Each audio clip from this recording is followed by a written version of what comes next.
the face that runs the place. Long live Neville. Goodbye and good night.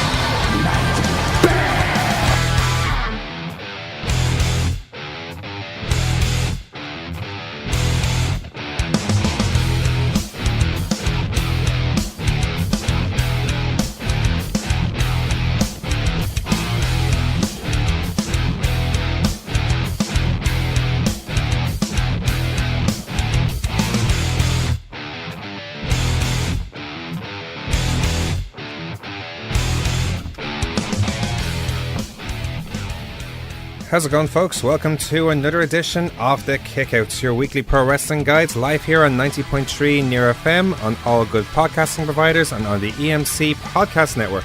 I'm Dave Cullen, and I'm joined by the man whose ploughing services were cancelled last week due to the snow, Daragh Maher. Daragh, how are you this afternoon? A little out of pocket, Dave. I had my chance. Oh, Mr. Wait. Plow, that's my name. That name again is Mr. Plow. That ads could have been on so much more often. Think of the business you could have made. I know. I blame. I don't know if any of you guys have played it before, or if you do play games, but there's a game called Fortnite at the moment that I'm playing a lot of, and that's my own fault why I didn't get to plow any snow. So you quit. You know, did you ever watch the movie The Hunger Games or Battle Royale? Right. It's that. It's like 100 people, and you have to kill everyone, be the last one It standing. sounds like you're creating your own cabin fever. Oh, cabin fever hit hard those couple Hit of hard. days. It really hit hard. That those third couple of day. days. That third day, really. The second day. Well, for me, it was the Second third. day. And then just there's no food left in the house either, and even though there was probably loads. Well, to be of it, honest just with wanted to you, get out of the house. you had to admire all the memes for breads, especially Brennan's bread. It was like money in the bank contract at one stage. What was the conspiracy going around that Brennan's and Med Aaron had a agreement Oh, really? where I think it was on the Wednesday when everyone thought the storm wasn't going to be that bad. And then it was like Brennan's and Met Aaron are in cahoots, so they can share the money for themselves. So I'm starting to believe it. That's until Thursday came along. Absolutely, yeah. It goes mad. Anyway, we have a special guest with us for this week's show, for a man who we're delighted to finally return the favour for, because I've been on his show a couple of times where we've been reviewing the wrestling, like whether it's New Japan or WWE coming up, and we're fine delighted to have him on our show from Dynamo's Dozen. Ian Kelly is on our show. Ian, thanks for joining us here in the Kickouts. How are you guys? Delighted to finally be here. Absolutely. So, for those who haven't listened to your show, what exactly is your show about? Like, what in depth do you go when it comes to pro wrestling? Well, it is primarily it's a pro wrestling based show. Mm-hmm. However, when I kind of came up with the concept of Dynamo's Dozen, I'll be honest with you, I didn't have a clue as to what I was going to do. I just said, right, it's going to be called Dynamo's Dozen. Right. And it's going to be wrestling based. However, I knew that there was shows like yourself, and there's many other wrestling shows out there as well that all kind of review the wrestling business and stuff. Some of them are absolute trash. Yours is not. That's why I'm here. Appreciate it's an that. awesome show. No, but essentially what I tried to do, I wanted to do just a show where I interviewed people that I'm interested in, whether it be pro wrestling, whether it be movie people, I even had a UFO guy on. Is that right? As you know, yeah, I had a UFO guy on. Wow. And what did he say? Like, compared to, like, what was his thing? Like, what like when you interviewed him, what was going on? Like, from the Northern Ireland UFO Society. Right. He was talking to me about these things that they've seen and all this phenomena that they've seen and stuff, and I was like, okay, do you have any pictures? It's like, no. I was like, all right, Pixar, cool. it's not real. Like. No, he's a really, really cool guy. But that kind of stuff. I kind of wanted to have a podcast. For example, what interests me is the likes of Joe Rogan's podcast. Yeah. And then Jericho's podcast would interest me as well. And Jericho is quite diverse in that sense as well. So I said, right, I'll look at my list of contacts and try and delve into that. And in fairness, I've had some pretty cool guests on. So yeah, of course. Like your most recent podcast, you've had Harley Race as your guest. So. Last night, yeah. That wasn't like, I mean, the word honor would be probably too light a word to use for that. Because he's a legend in wrestling, like so. Yeah, for me, I consider him the best world's heavyweight champion of all time, in the sense that from a wrestler point of view. Absolutely. You know, I think Rick is obviously number one. Obviously. But I think Harley Race is in terms of a wrestler's wrestler. Yeah. He's the man. So yeah, that was absolutely an honor. He's certainly in the blueprint of what a world wrestling champion would be. Like in terms of that tough gimmick, that type of aggressive guy who doesn't take any crap, like, or anything like that, as opposed to Rick, who, although we all love Rick, like, you know, he has that character which everyone just can relate to. Everyone's like, oh wow, it's Ric Flair, and everyone wants to see him. Whereas Harley Race is probably like, he's more relaxed, he's gritty, that type of guy. So he'd be the kind of guy you'd want to see world champion, if that makes sense. Yeah, it was interesting. I mean, even when I was looking, and I didn't need to do much research for that podcast, to be fair, because, you know, I know Harley's back catalogue like the back of my hand, just purely because I was such a big fan. Yeah. But when you look at the moves that Harley brought into the modern world of wrestling, for example, a diving headbutt, the tombstone pile driver. These are moves that Harley pretty much invented. Yeah. And then Dynamite Kid brought into the 80s, and then, you know, extension. So on, yeah. So like Harley really was such a diverse worker. And character, yeah, and it was just an amazing guy. Actually, absolutely, you know, absolutely. We'll talk more about your show as we go along and different people. In the meantime, though, we're coming to you from the FM studios in the beautiful North Dublin village of Coolock. I'll be here for the next 2 hours, bringing you all the latest from the world of professional wrestling. This week's show, we're giving you the past week's action from WWE, and we'll also be previewing events from the likes of OTT, Low Blows, Fight Factory Pro Wrestling, and Uprising Wrestling. All that to come, but first we're going to start, as always, with the news. I hate to be the bearer of bad news. Also, good news, everyone. We're going to start with news concerning WWE reportedly going to Australia to run a 100,000 seat show to be held in the MCG in Melbourne, Australia, reported last Sunday by Melbourne's Herald Sun. The story didn't list a date, although the planned date is early October, and say that it would be a pay-per-view which is expected to draw 100,000 fans. The deal has been negotiated between Visit Victoria, the local tourism board, which has been bringing a major show in its way to bring tourists to the city. The story stated that the official announcement of the show will be at WrestleMania on April 8th. The WWE once drew 55,000 to the smaller Etihad Stadium in 2002 for a three-way main event between The Rock, Triple H and Brock Lesnar, although Locals notes that Hulk Hogan's Australia debut was the big draw. Hogan, of course, quit WWE just prior to the show. The Etihad Stadium also hosted the 2015 Ronda Rousey vs Holly Holm fight, which drew 56,214 fans. In local media, Rousey has been reported as a signature star to possibly headline the show. The newspaper also listed John Cena, The Undertaker and Rey Mysterio as possibilities, the two latter names being interested. WWE doesn't have Mysterio under contract, but they do have been in talks with him coming, especially after his Royal Rumble appearance, without even being in a full-time deal, although it could be used for some major events in the near future. The story also claims that both Melbourne and Sydney wanted Rousey's return as well. So it's certainly interesting. Like, we've talked about the possibilities before, where there's shows outside of the United States which WWE could do, and Australia seems like a market not just for almost everything right now, like especially with this sort of thing as well. Yeah, it's different story. I don't know if they'll claim to have 1,000 people like they did at WrestleMania 32 when they had to count all the stewards and the vendors as well as guests. Naturally, they kayfabe that, you know. But yourself. and I think they counted the wrestlers too as paying admission. That's the thing. They always do that. There was never like even going back to WrestleMania 3. Do you both think it really was 93,000? Well, I'd like to think it was. Yeah. You see, we'd love to think it is, but like, that's the thing. So I'm saying it was. But it's interesting, especially Australia. They go there on there. I think they went last year on a tour, and I think it did pretty well, but they were just the live shows.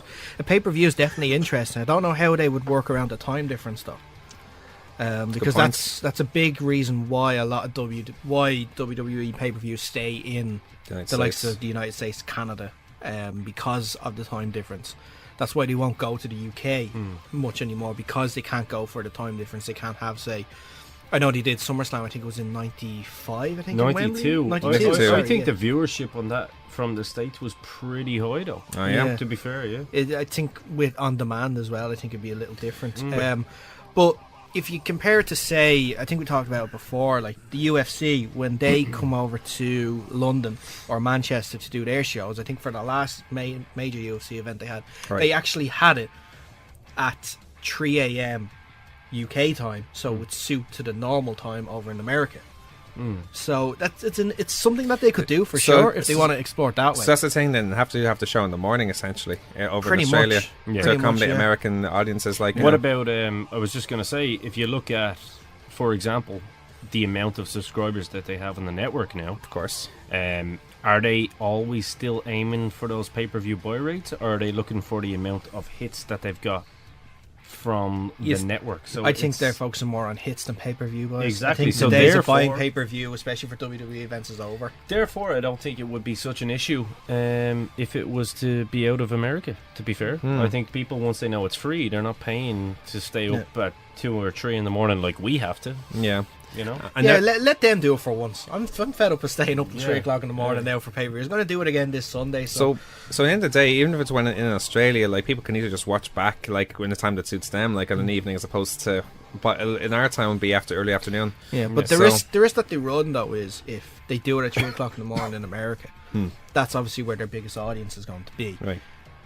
What if people just see the results and they're like, okay, I'm not going to be bothered watching it? That's their hits gone. That's the thing, especially in the internet, like Or 'cause it's YouTube got- highlights or something like that. That's their hits gone. There's a lot of what ifs, though. Yeah. Why True. not just take the risk? It's worth it's worth doing. It's I worth think it's definitely worth doing. risking. Absolutely. Especially if you have like they're saying there with Rousey. If you have Rousey there, she will pull people in. No bother. Absolutely. Because Yeah. of what happened with I remember that fight, the stadium Yeah. fight he had in Australia with That's an Holly Holm. awesome fight. It even visually it looked spectacular. Absolutely. And I think if WWE can get anywhere near the 56,000, that was at that. I think they'd be happy enough, yeah. I think they could easily do over the 50,000. Like I like to think they could pull the audience for that. But what would be like? Let's say, for example, okay, they had the same main event, so a triple threat match. Who would be the three that you'd put in it there to get people into it? Well, you mentioned John Cena, so I imagine he'd be in the hat straight away. You think so? I'd like to think so. Nakamura and AJ, because that's like Australia is close to Japan, where they're both big stars. There's a triple threat right there. The WrestleMania match we don't want, just put in Australia. Yeah, There you go. I can't think of anybody. You're forgetting about one person though. Who's that? Who will definitely be in it? Oh, Roman.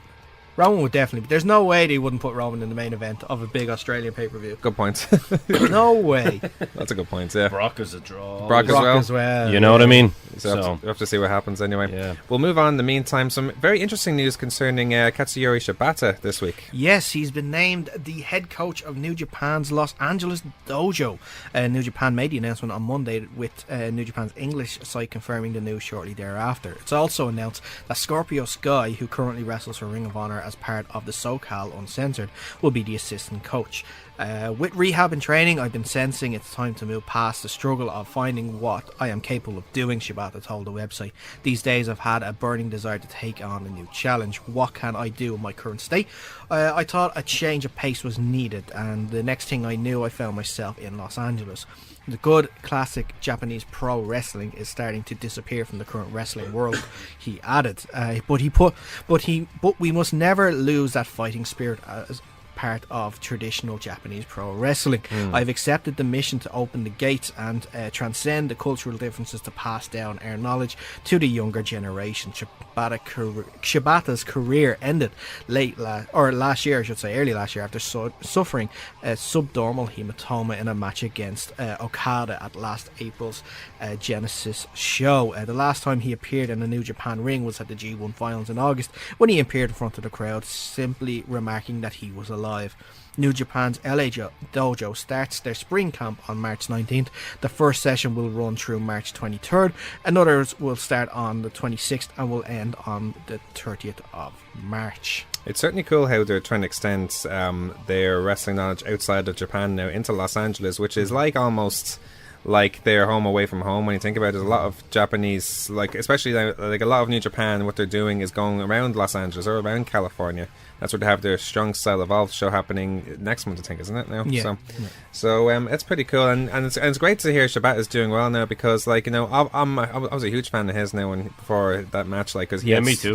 it's such a good run going up to that match, and I actually thought he could have actually won that match, because he was like one of those guys who, like, I like to think, well, you know, it was well documented what happened when he went for Noah and stuff like that, but he earns the respect gone all the way, and for it to end like that is such a shame, but at least now it's gone full circle for him in that sense. So I think it's a perfect role for him too. Absolutely. Like, he sounds, by that quote, he sounds pretty happy in that, you know. He's still involved in it, so why not? I just wonder, is he... I always worry about, like, wrestlers who had their career shortened have had their career ended too soon, and then they take on a role. Daniel Bryan. I knew you were going to bring it up. I know you're going to. I was actually going to bring it up myself as well. I worry for that sort of. They stay around the industry as well, and I'm just thinking, are you doing more damage to yourself by seeing first, like, up close, what you can't do anymore? Good point. You know. Yeah, I don't know. I don't think so. But I think it's different for Shibata because he's actually training. He's not going to be, say, like Daniel Bryan, who's there every week. Yeah. And he's, but I guess Daniel Bryan's still trying to make that comeback. Yeah. He's still trying to fight hard for that. I think Shibata's accepted his. See, the circumstances are different as well, because when you look at Daniel Bryan is under a contract, a certain contract in WWE where he literally can't wrestle. End of story. Probably not even train. As opposed to Shibata. Oh, he's definitely training. Yeah, he's well, definitely training. Yeah, well, probably maybe not at the performance center, but he's training somewhere. With limits, though, is what I'm trying to say. As opposed to Shibata, who's probably going to try and train to the best of his ability when doing these camps, like, you know. So it works more. I'd like to think if you're a wrestler and you want to be in both situations, which one do you prefer? Shibata's, I'd like to think, anyway. So me too. Yeah. Just knowing that from my past experiences, I would definitely prefer to be around it and kind of live vicariously through the young up and coming talents. So. Absolutely, yeah. We'll move on to probably one of the weirdest stories this week. A 50 entrant Royal Rumble match will be taking place in Saudi Arabia later this year. WWE and the Saudi General Sports Authority announced this morning, earlier on this week, I should say, that the greatest Royal Rumble will take place in King Abdullah's sports city in Jabba, Saudi Arabia on April 27th. There will be 50 wrestlers with John Cena, Triple H, Roman Reigns, AJ Styles, Braun Strowman, The New Day, Randy Orton, Bray Wyatt and Shinsuke Nakamura advertised for the show. The event will be the first as part of a 10-year contract between the Saudi General Sports Authority and WWE that was signed last week by Vince McMahon and Paul Levesque, both going to Saudi Arabia to close what is likely a very lucrative deal. WWE's press release announced the show, noting that ticket and broadcast information will be made available in the coming weeks. The, quote, greatest Royal Rumble, it will be a spectacle of historic proportions, Vince McMahon said in a statement. Our partnership with the Saudi General Sports Authority reflects a long-term commitment to present WWE's world-class entertainment to a global audience of a grander scale than ever before. The 50 participants in the match will be the largest field ever for a Royal Rumble, surpassing the 40 wrestlers that took part in 2011. Now, isn't that the maddest story I've ever heard? What are you writing there? I just thought I'd chime in there because I wrote something down from there. I can't see what you're writing. So, well, there you go. You read this out, Dave. Okay. I can't even see. I can't even make a writing notes. Hacksaw Jim Duggan. Brilliant. If he's not at that, then it's not even nearly the greatest Progress of all time. Wrestling. I haven't got hard enough time to book him. Like, have you heard about all that, by the way? No. Like, Progress are trying to. Fans are desperately trying to get Hacksaw Jim Duggan into one of the He's shows. on my show next week. Is he? No, I'm just saying. I mean, you can get him. I'll probably get Progress and WWE can't. What has Vince said to him lately? No. But anyway, this is weird. That is weird. I mean, I can only imagine the only reason they're doing this is, I said it during the show, we're making all this money signs. Yeah. Like, They need to make profit somewhere. yeah. And why not make it abroad in these oil-rich states? Now, to be fair, It's quite appropriate, though. Well, I mean, the Indian market, the Saudi market, maybe not the Australian is untapped, I guess. Yeah, Abu Dhabi market as well. But like China. exactly. Those kind of markets are pretty lucrative to everything else in the world. So why not? And pro wrestling? WWE have tried to branch as much as they can outside, like of areas in the world where the WWE hasn't been around before. And this is probably another step. But you just look at read the reports of how lucrative it can be, which I imagine. Then again, it is Saudi Arabia, which is one of the richest countries in the world. Probably the richest country. Probably. In the world. So So You won't see the women there anyway, I'll tell you that. well, they probably will. There won't be a women's Royal Rumble at that. There won't be a greatest I'd women's plead Royal the Rumble. fifth. No, there would be, but within very, very Get off strict that condition. fence, will you? Come here. They would, with very strict condition. They'd have to have like I don't know if you guys seen the match when they're in India between Sasha Banks and Alexa Was that Bliss. in? No, that was was the in UAE. Was it? Was it? That was in the UAE. Yeah. I was yeah. in United Arab Emirates. Yeah. Well, what they did for that is like they were covered almost neck to toe because it's by culture that they like their women covered up. Yeah, sure. And that it respects their cultures, and that's why they did it. And The only thing I'll say about that, So they had Dave, to wrestle like in full suits. yeah, they almost. went Really? like full clothing. Oh. Yeah. So, Interesting. but So like I'd say about it's like that, like, Goldust type suits, something like that. So yeah. in comparison to the UAE, like Saudi Arabia compared to the UAE, right, UAE is probably like so lax compared to Saudi Arabia. Oh, is that right? Really strict. they're more strict. Really strict. In UAE, Yeah. No, in Saudi Arabia. Saudi Arabia. Yeah, they would be.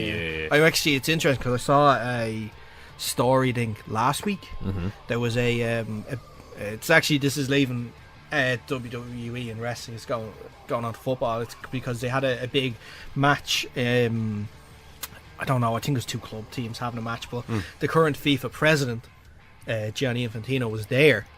And he's fighting for women's rights and stuff like that. Yeah, He wants yeah. to bring the game. But at that same game that he attended, 15 women were arrested, and because they tried to gain entry just to watch the match. Seriously, Yeah, wow. not allowed in. Goes to show you. Yeah. Well, that's different cultures for you right there. So it'll be interesting to see how they get along in that sense. You can see almost straight away from looking. It doesn't even just listen to that of so many problems that could happen, but we don't know at the same time. It's one of these things like Australia. We just have to see how it pans out. Yeah, I You think any time you mix any kind of Americana with, the Other cultures. yeah, sort of with the thing, Western world especially, you've always kind of going to run into those issues. Unfortunately, that will cause possible political problems. So Yeah.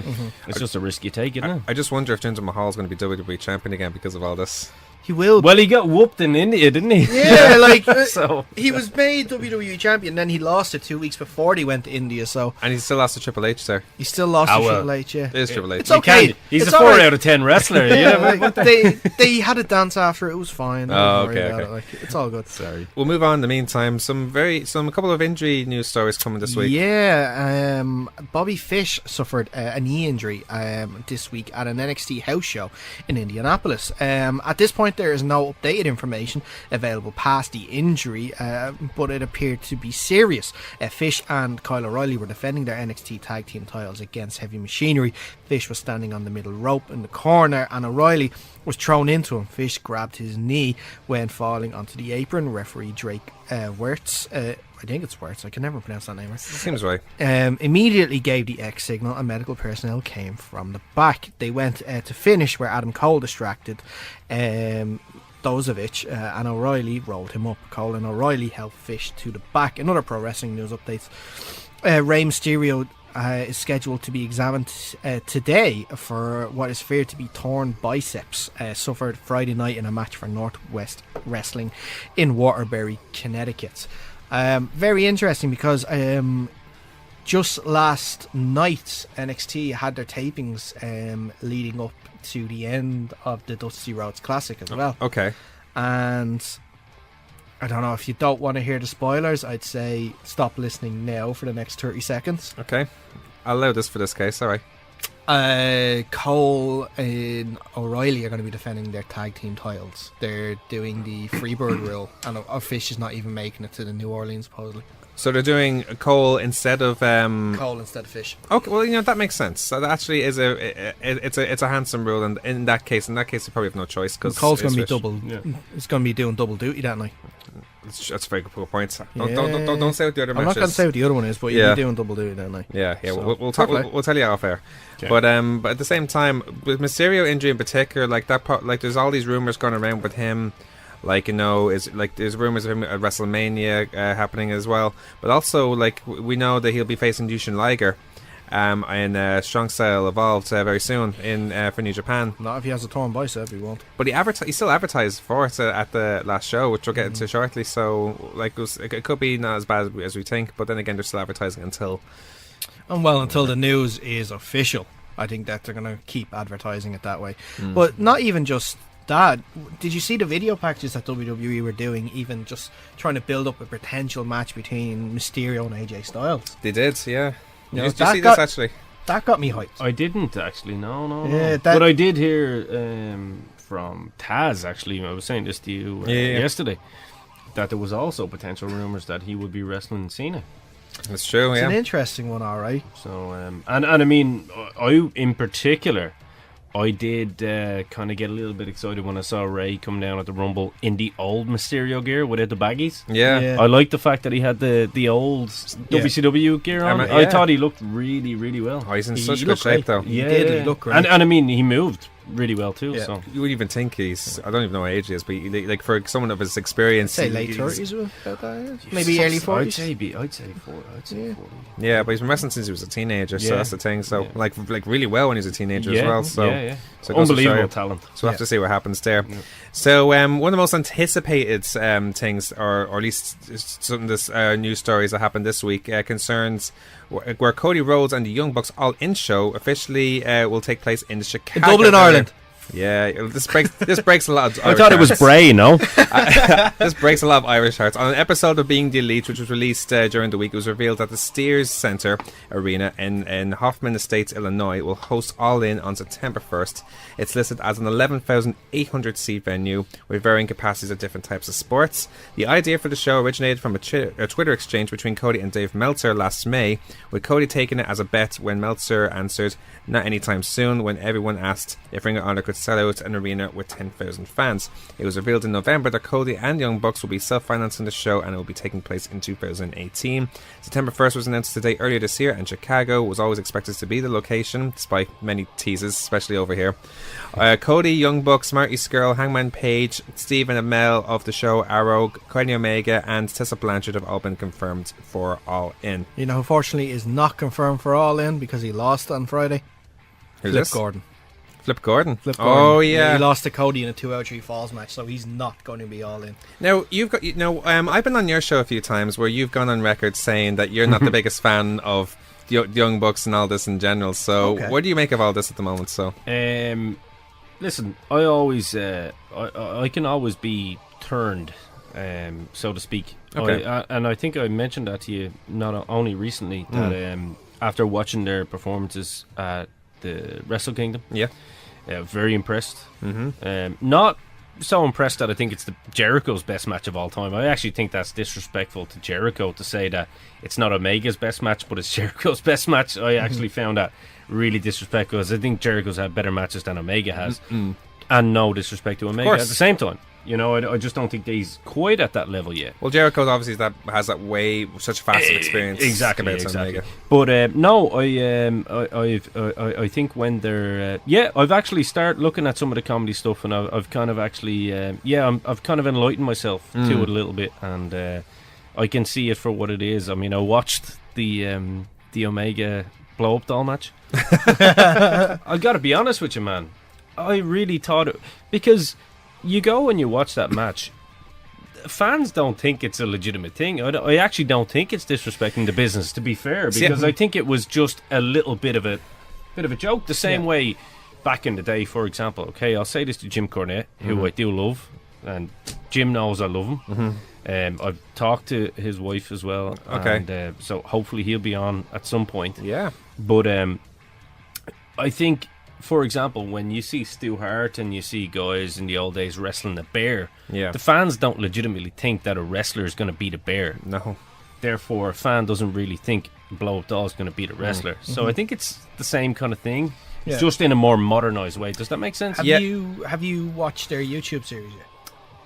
I refuse to do that now, because I don't have enough time on my hands to even watch all of the WWE content at the moment. But no, I've watched some of the bits. I watched a good documentary actually. I I think it was Rolling Stone magazine done a 30-minute documentary. Yeah, I heard about that. Yeah, yeah, that was actually really interesting. They came across very well, and I think that's what made me think. No, but I suppose to answer your I'm segueing here. No, you're grand. But no, I think power to them. I think if this works out, I think the fact that it's in Chicago, I think if they can get an appearance from Punk. Which I think is going to be a constant rumor until That's gonna right up until the day. But you know what? I think they can pull it off. I think they can get an appearance from Punk because Punk doesn't need the money. Punk doesn't have to work, and I think that's what they're going to sell. And they're not going to make that rumor themselves, but they're going to let other people put that rumor out there. I think you know what I mean? It builds a life of its own. Yeah. It's what they don't say. Exactly. So. Whatever happens in Punk's next UFC fight will have a huge bearing on whether he goes to it or not. Well, I hope he whoops ass, personally. If he does, then he thinks he'll have a future, and I don't think he'll do the all-in show. It's only because apparently I look like him, so there you go. I'd hate to see that face round. No, all joking aside, I you know what? I think the guys are doing a really good thing, and I think if they can pull this off, man, they're doing so well. Yeah, big time. So power to them. I wish them the best of luck. I actually heard Dave Meltzer talk about it before, and he was like, okay, so 10,000 seater they may not get, but to break even all they need is about 4,000. They can easily get 4,000 people at that show. Easily. And it's interesting because it's on the same weekend as PWG. Yeah, we talked about that, didn't we? Because it's around the same time as Battle of Los Angeles, which is one of their big indie tournaments in America. So Jim Cornette talked about it too. He reckons it's more. He says if you can get at least 8,000 people in there, they've made their money. But then with the merch and stuff that goes on top of it, you know, it could really be a big success. And I mean, even Jim Cornette's wishing it success. So that just goes to show you, like, everyone's behind it. Yeah, absolutely. So we'll have to see what happens anyway. Anyway, we'll continue on to a more lower notes. This news concerning Jonathan Coachman this week. Yes, Jonathan Coachman was one of several ESPN employees named in a sexual discrimination and harassment lawsuit filed against the company on Monday. Former ESPN employee Adrian Lawrence filed the suit in Connecticut's United States District Court, but damages were not specified. Coachman, of course, now with WWE, was named on page 36 of the lawsuit in the section men preyed on Miss Lawrence under the guise of being collegial or providing mentorship. Coachman hasn't made any statement about being named as of this being read out. He rejoined the company in late January as a replacement for Booker T on the Raw announce desk. When asked for comment, WWE released a brief statement on Tuesday morning saying, "We take matters very seriously and are investigating." Jonathan Coachman fired back Tuesday morning in denying the claims. I hate when these things come up. I really do. It is that time though where these claims are being made, and they're being taken very, very seriously, and they have to make sure that each one is followed. And to be fair, it is a very serious case, but imagine like it's one of these things, like this is one of these stories, like we had so many stories like this in our news before, like involving Rich Swann or involving Bram. Like, you know, we have to be very sensitive about what we say about it. Even Mick Foley only before Christmas was accused of something. Yeah, that died down though a lot, because she was proven to be a liar or something. Like that. Yeah, we never talked about. We didn't even know it didn't get that far of reports where we talked about it. But certainly something like Rich Swann, where eventually got him leaving by mutual consent. But I heard that episode. So it remains to be seen with this one. Like it's hard to read, like, you know, from this report, but like either way, like, you know, just to think the coach will be away from WWE now for a while over this, or they can't really do that. Yeah, because if you do that, then you might be admitting guilt. I don't like to comment. The only thing I'd always say, like in a public forum like that, is it's always, you know, as far as I was aware, it's innocent until proven guilty. Exactly. So therefore, you know, this is the problem that he has, and to be fair, anybody that's accused of it will have. If any accusations made now, people are going to automatically think guilty. Yeah. And that's the horrible thing. That is the horrible thing. It's something that people should kind of stay away from, because the Hollywood thing, just because you like someone, you can't automatically assume that they're innocent either. Yeah. So it's really something that I kind of tend to stay away from until I see the facts, you know. Yeah, well, on that note, we'll move on. And speaking of Hollywood, the Nature Boy is going to Hollywood. The Wrap reported only yesterday that the wrestling legend Ric Flair will be making his acting debut in a full-length movie about pro wrestling called Uncle Steamroller and Champion Rabbit by writer and executive producer Brian Kowalchuk. The film will be about an Iraqi war veteran trying to get back into wrestling while being managed by a failed motivational speaker. Is said to be currently in development. No release dates or other actors are known at this time, nor if the movie will even be released in theatres or even digitally. The WWE Hall of Famer will play the president of the World Wrestling Union, a Las Vegas-based group in which the lead character is trying to make a comeback in. He will also be an executive producer of the film along with his fiancée. So, it's interesting news. Like, it sounds like every sort of generic sport film I've ever heard from, ever. Yeah, but Ric Flair's in it this time. Yeah, and they have like boxing films where they'd have like other famous people in it too. It's WWE studio movie. In other words. I'd like to go back to that line. Just say, no release date or other actors are known at this time, nor if the movie is going to be released at all. So it's just Ric Flair's playing every character. He's going to rent out the cinema. He's going to take every seat. He's going to buy every copy of the DVD as well. But when I hear that as like a former war veteran, and then he's trying to get back into wrestling. Can you imagine Ric Flair as a war veteran? After being managed by a failed motivational speaker. Do any of you guys watch It's Always Sunny in Philadelphia? Oh, it's one of my favorite shows. Do you remember the wrestling episode? It's kind of just kind of like this, doing a wrestling show for the troops. And who's the failed one? Was Roddy Piper at the time, was the failed wrestler and everything. It was that was an amazing episode, and to be honest with you, that is exactly what comes to mind now. They have to have the Birds of Prey there. Birds of Prey. They have Prey. to sing it. It's look, nothing surprises you when Ric Flair could do anything. So. But I can't imagine Ric Flair's getting into the rap game as well. You're joking. Did you see the rap video? Yes, I saw. Did you not see this? I did not see this. What are they called? I don't know the black guy's name, the rapper. Yeah. They're on like a boat or like a harbour. Yeah, they're in a few. Obviously, they're in a few different places. Yeah. A load of women, and then like they go to this one part where they're outside the house, and Ric Flair's just there the whole time, and he's just wooing and like holding up his hand. This guy's wearing like the gold chains, and Rick exactly. Yeah. Rick is just doing the whole Rick thing. But the thing is, like, he's wooing throughout the whole thing, but you don't hear him wooing.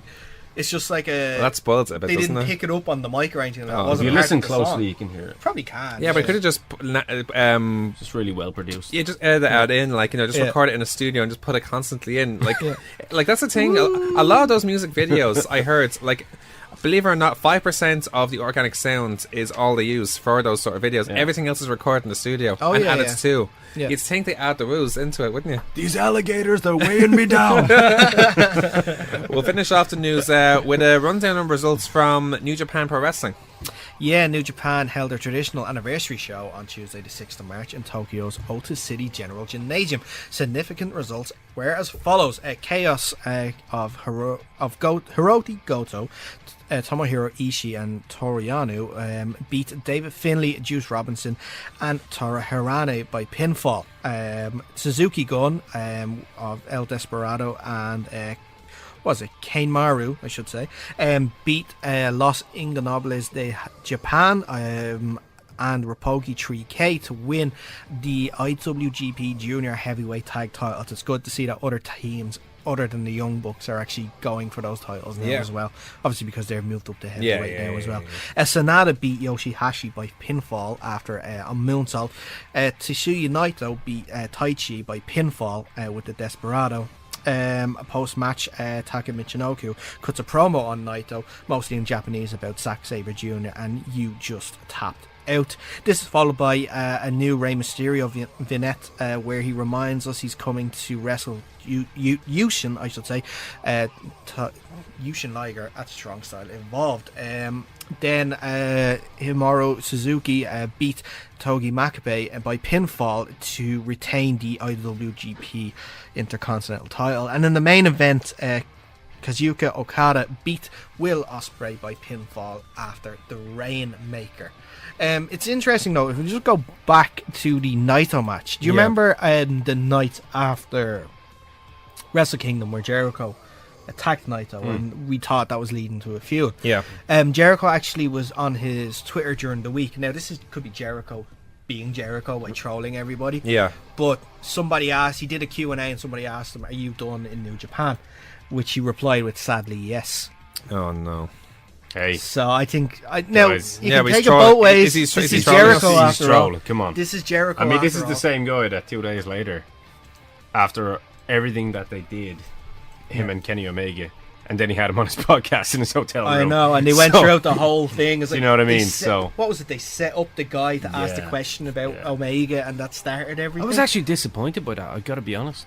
What do you mean by the interview? No, not by the interview. I mean, it was a great interview, but I was just disappointed that they did that so soon. I thought that they should have really let that settle for... Let it simmer for a while. Yeah, I think yeah, that's yeah. actually a good point. Yeah. Do you know what I mean? Like, especially someone like Jericho, who was... I mean, he done so well to kayfabe the build-up.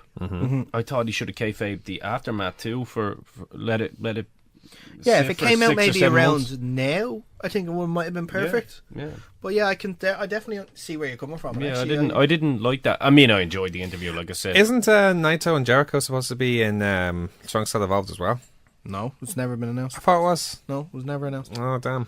No, the rumours were that there was going to be the Dominion show in June, which would make sense. Oh, okay. Oh. I was almost certain it was going to be But Strong Style. Jericho's still on tour. That's why he's not going to be at WrestleMania. either. Yeah. It's interesting though because it's not just Young Bucks who are gone up on heavyweight as well. Taichi, this was his heavyweight debut against Naito as well. It seems like all the mid-carders are gone after Naito lately. Like first it was it was Yoshihashi first, and now it's Taichi. It's very difficult though for Naito after having that run and that feud with Okada to lose it, and then trying to think, well, what do we do with him now? That's the thing. That was my biggest concern when he lost to Wrestle Kingdom. Like, that's the peak of his power. That's probably the peak of his popularity. You could argue. I really hoped it wasn't because I'm the biggest Naito fan. He's my favorite Japanese wrestler by far. I could tell. But I had wearing a t-shirt yesterday. I'd prove it to you if I could. But now he's almost different story. No, unless it leads to something, and like you know how they are with their storyline. They're very shrewd bookers over there. They're very intelligent bookers, Yeah, as I good agree. as any in the world. Yeah. So I'd love to believe it. It's getting somewhere, but right now we just don't know. So I have to see what happens. Like it's interesting as well with it's great to see the junior heavyweight and heavyweight match as well. I saw the highlights of that match, the Ospreay and Okada. Ospreay, like it shows how mature he's become now. He's only 25 and he's as good as anyone in the world right now. Like, you know, like for me, we said it in our show, I see Ospreay as the way AJ Styles was when he was in TNA, the early days, like where he is all high flying, but he matures a lot more as the years go by. Like, you know, but his rate of progress is Did frightening. you see the announcement for his match at Scrappermania? No. Oh, I just heard it. Yeah, Matt Riddle. Sure. Yeah, I'm liking it's that. gonna be a good one. I think, going to that point that you made there about the likes of AJ when they hit a certain age, like when you're wrestling from say 17 years all the way up to 25, you know that's 8 years in the business here, like, you know. And he was doing backyard wrestling before Exactly, that, I think, so. exactly. So they kind of start realizing that there's a bump guard here involved. So how do I kind of mature? And don't forget, they're around. I mean, he's on Jericho's podcast, I think, a couple of times as well. He was, yeah. So you're talking to these veterans, and you're talking about how do you have longevity? You know, these veterans are always going to throw advice to you, how you can, listen, slow down a little bit.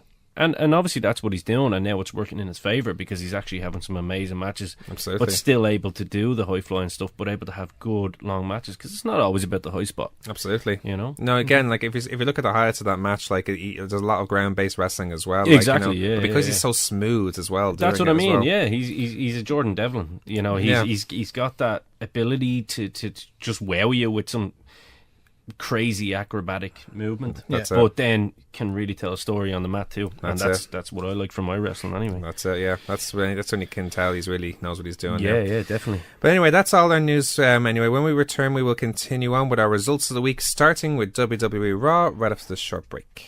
You're listening to the Electronic Media Collective Podcast Network. Yeah, it's a mouthful. For more great shows, visit electronicmediacollective.com. We're back here on 90.3 Near FM with the Kickout, your weekly pro wrestling guides.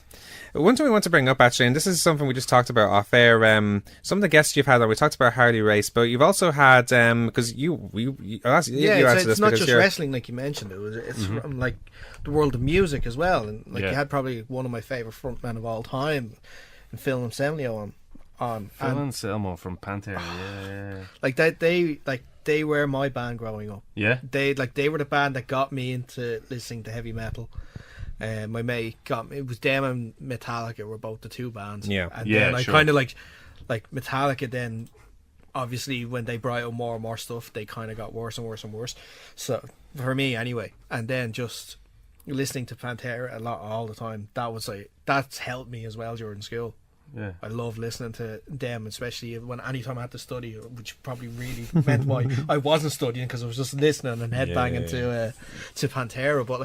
But how did that happen? Like, how did that conversation happen that you could actually get Phil on to agree to come onto the show? Do you know what? I'm a dogged, determined son of a bitch. To the point that when I came up with this concept for the podcast that I wanted, I was like, reach for the stars. I want this on. I want this guy on. I want to interview Bret Hart one day. I want to interview Phil Anselmo one day.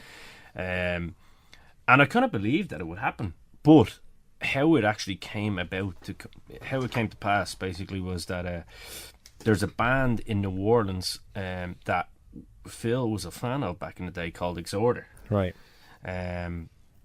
And I happened to be friends with the singer, Kyle Thomas, for the last kind of 7 or 8 years, who was one of my favourite singers as well, because I'm in the same boat. Pantera were my band, you know, when I played in bands for years as well, and I completely ripped off Phil Anselmo's style, or tried to, at least, to. And I interviewed Kyle on one of my shows too, and we'd become really good friends through Facebook, just talking all the time. Cool. I just put it out there one day. I said, here, would you ask Phil, would he come on the show one day? And just one day I was laying on the couch on a Sunday, and he said, your wish is my command, sir. Phil's agreed to do it. It's amazing. And I've had him on the show twice now, so it's a dream come true for me, personally. All that's next for me now is Brit. And I'll be, I'll hang up Dynamo's dozen forever. You know? Well, we'll see what happens anyway. Anyway, on that note, let's move on now with our results of the week. Oh my God! What the hell is going on? Oh my God! And we'll continue on with, or start the results with Monday Night Raw. Welcome to Monday Night Raw. It starts on the like, Raw doesn't really start on like a really hyped note where like the highlights almost the first thing that happens.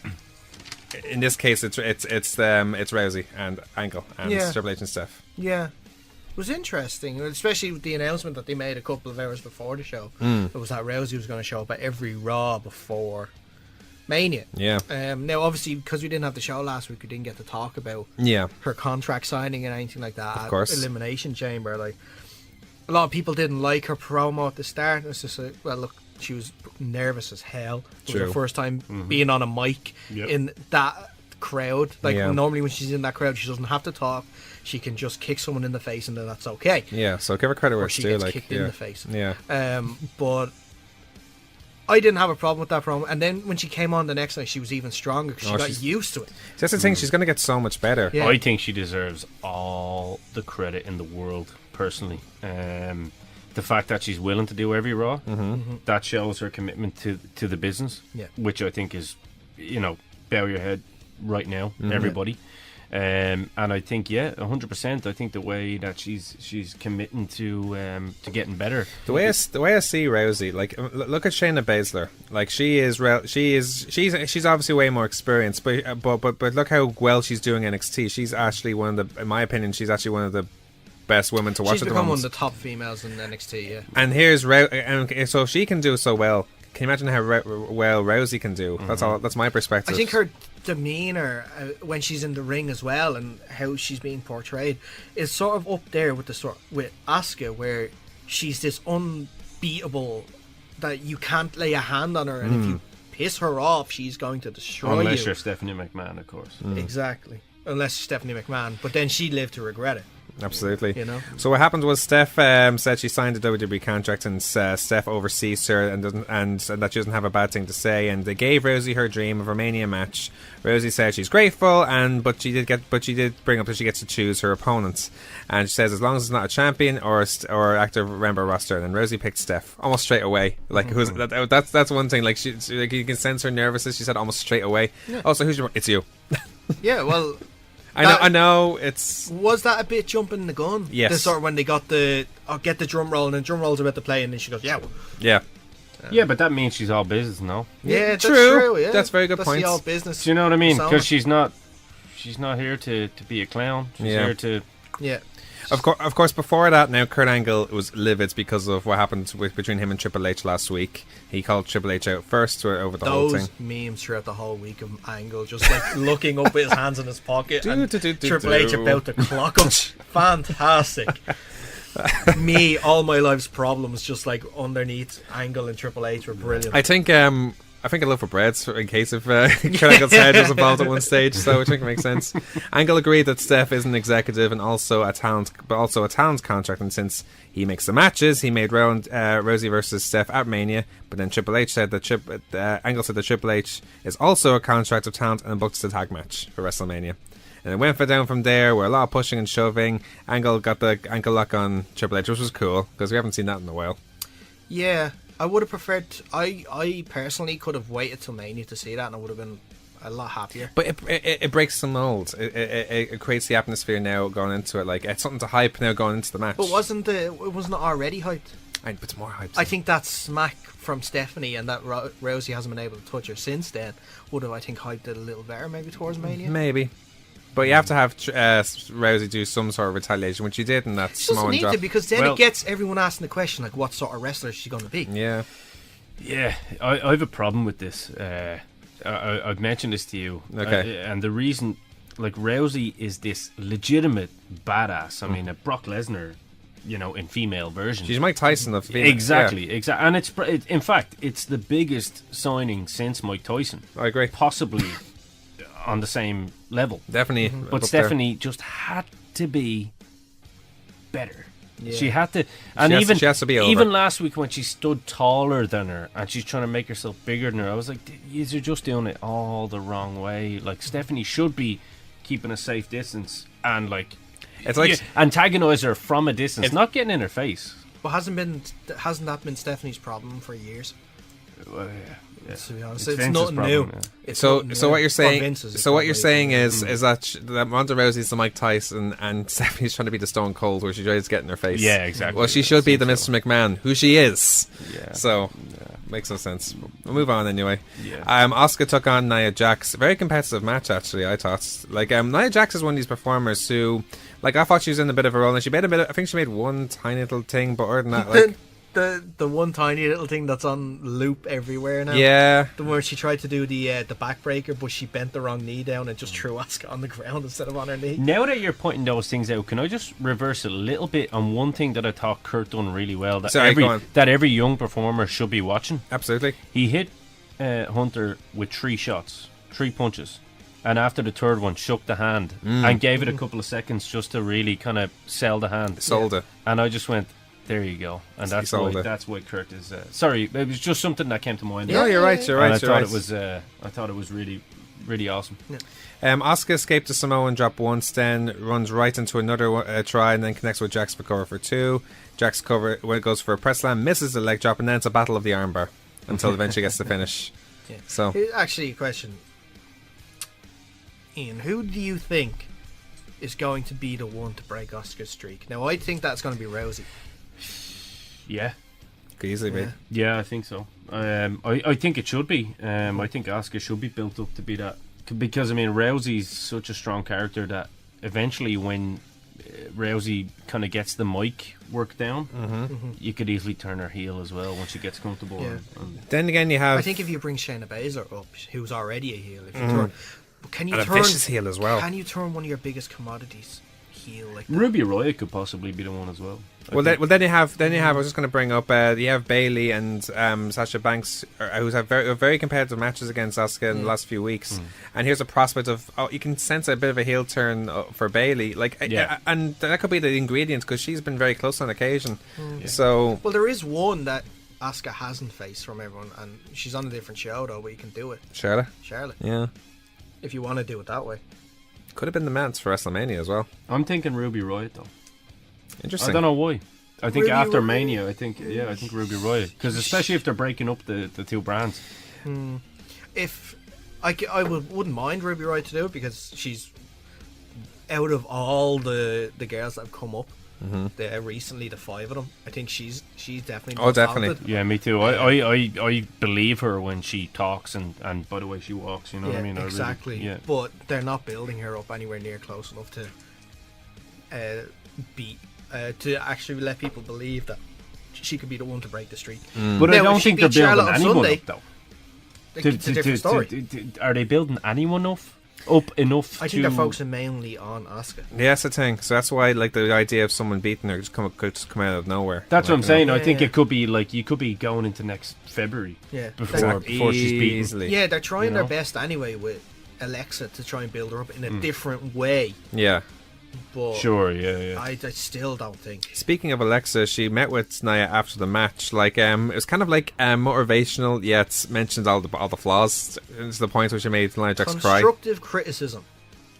That's what That wasn't constructive. It wasn't all constructive criticism, was it? It was. Didn't sound like it. She kept saying, she said stuff like, "You've always been an outcast. You've always been bullied because you were bigger.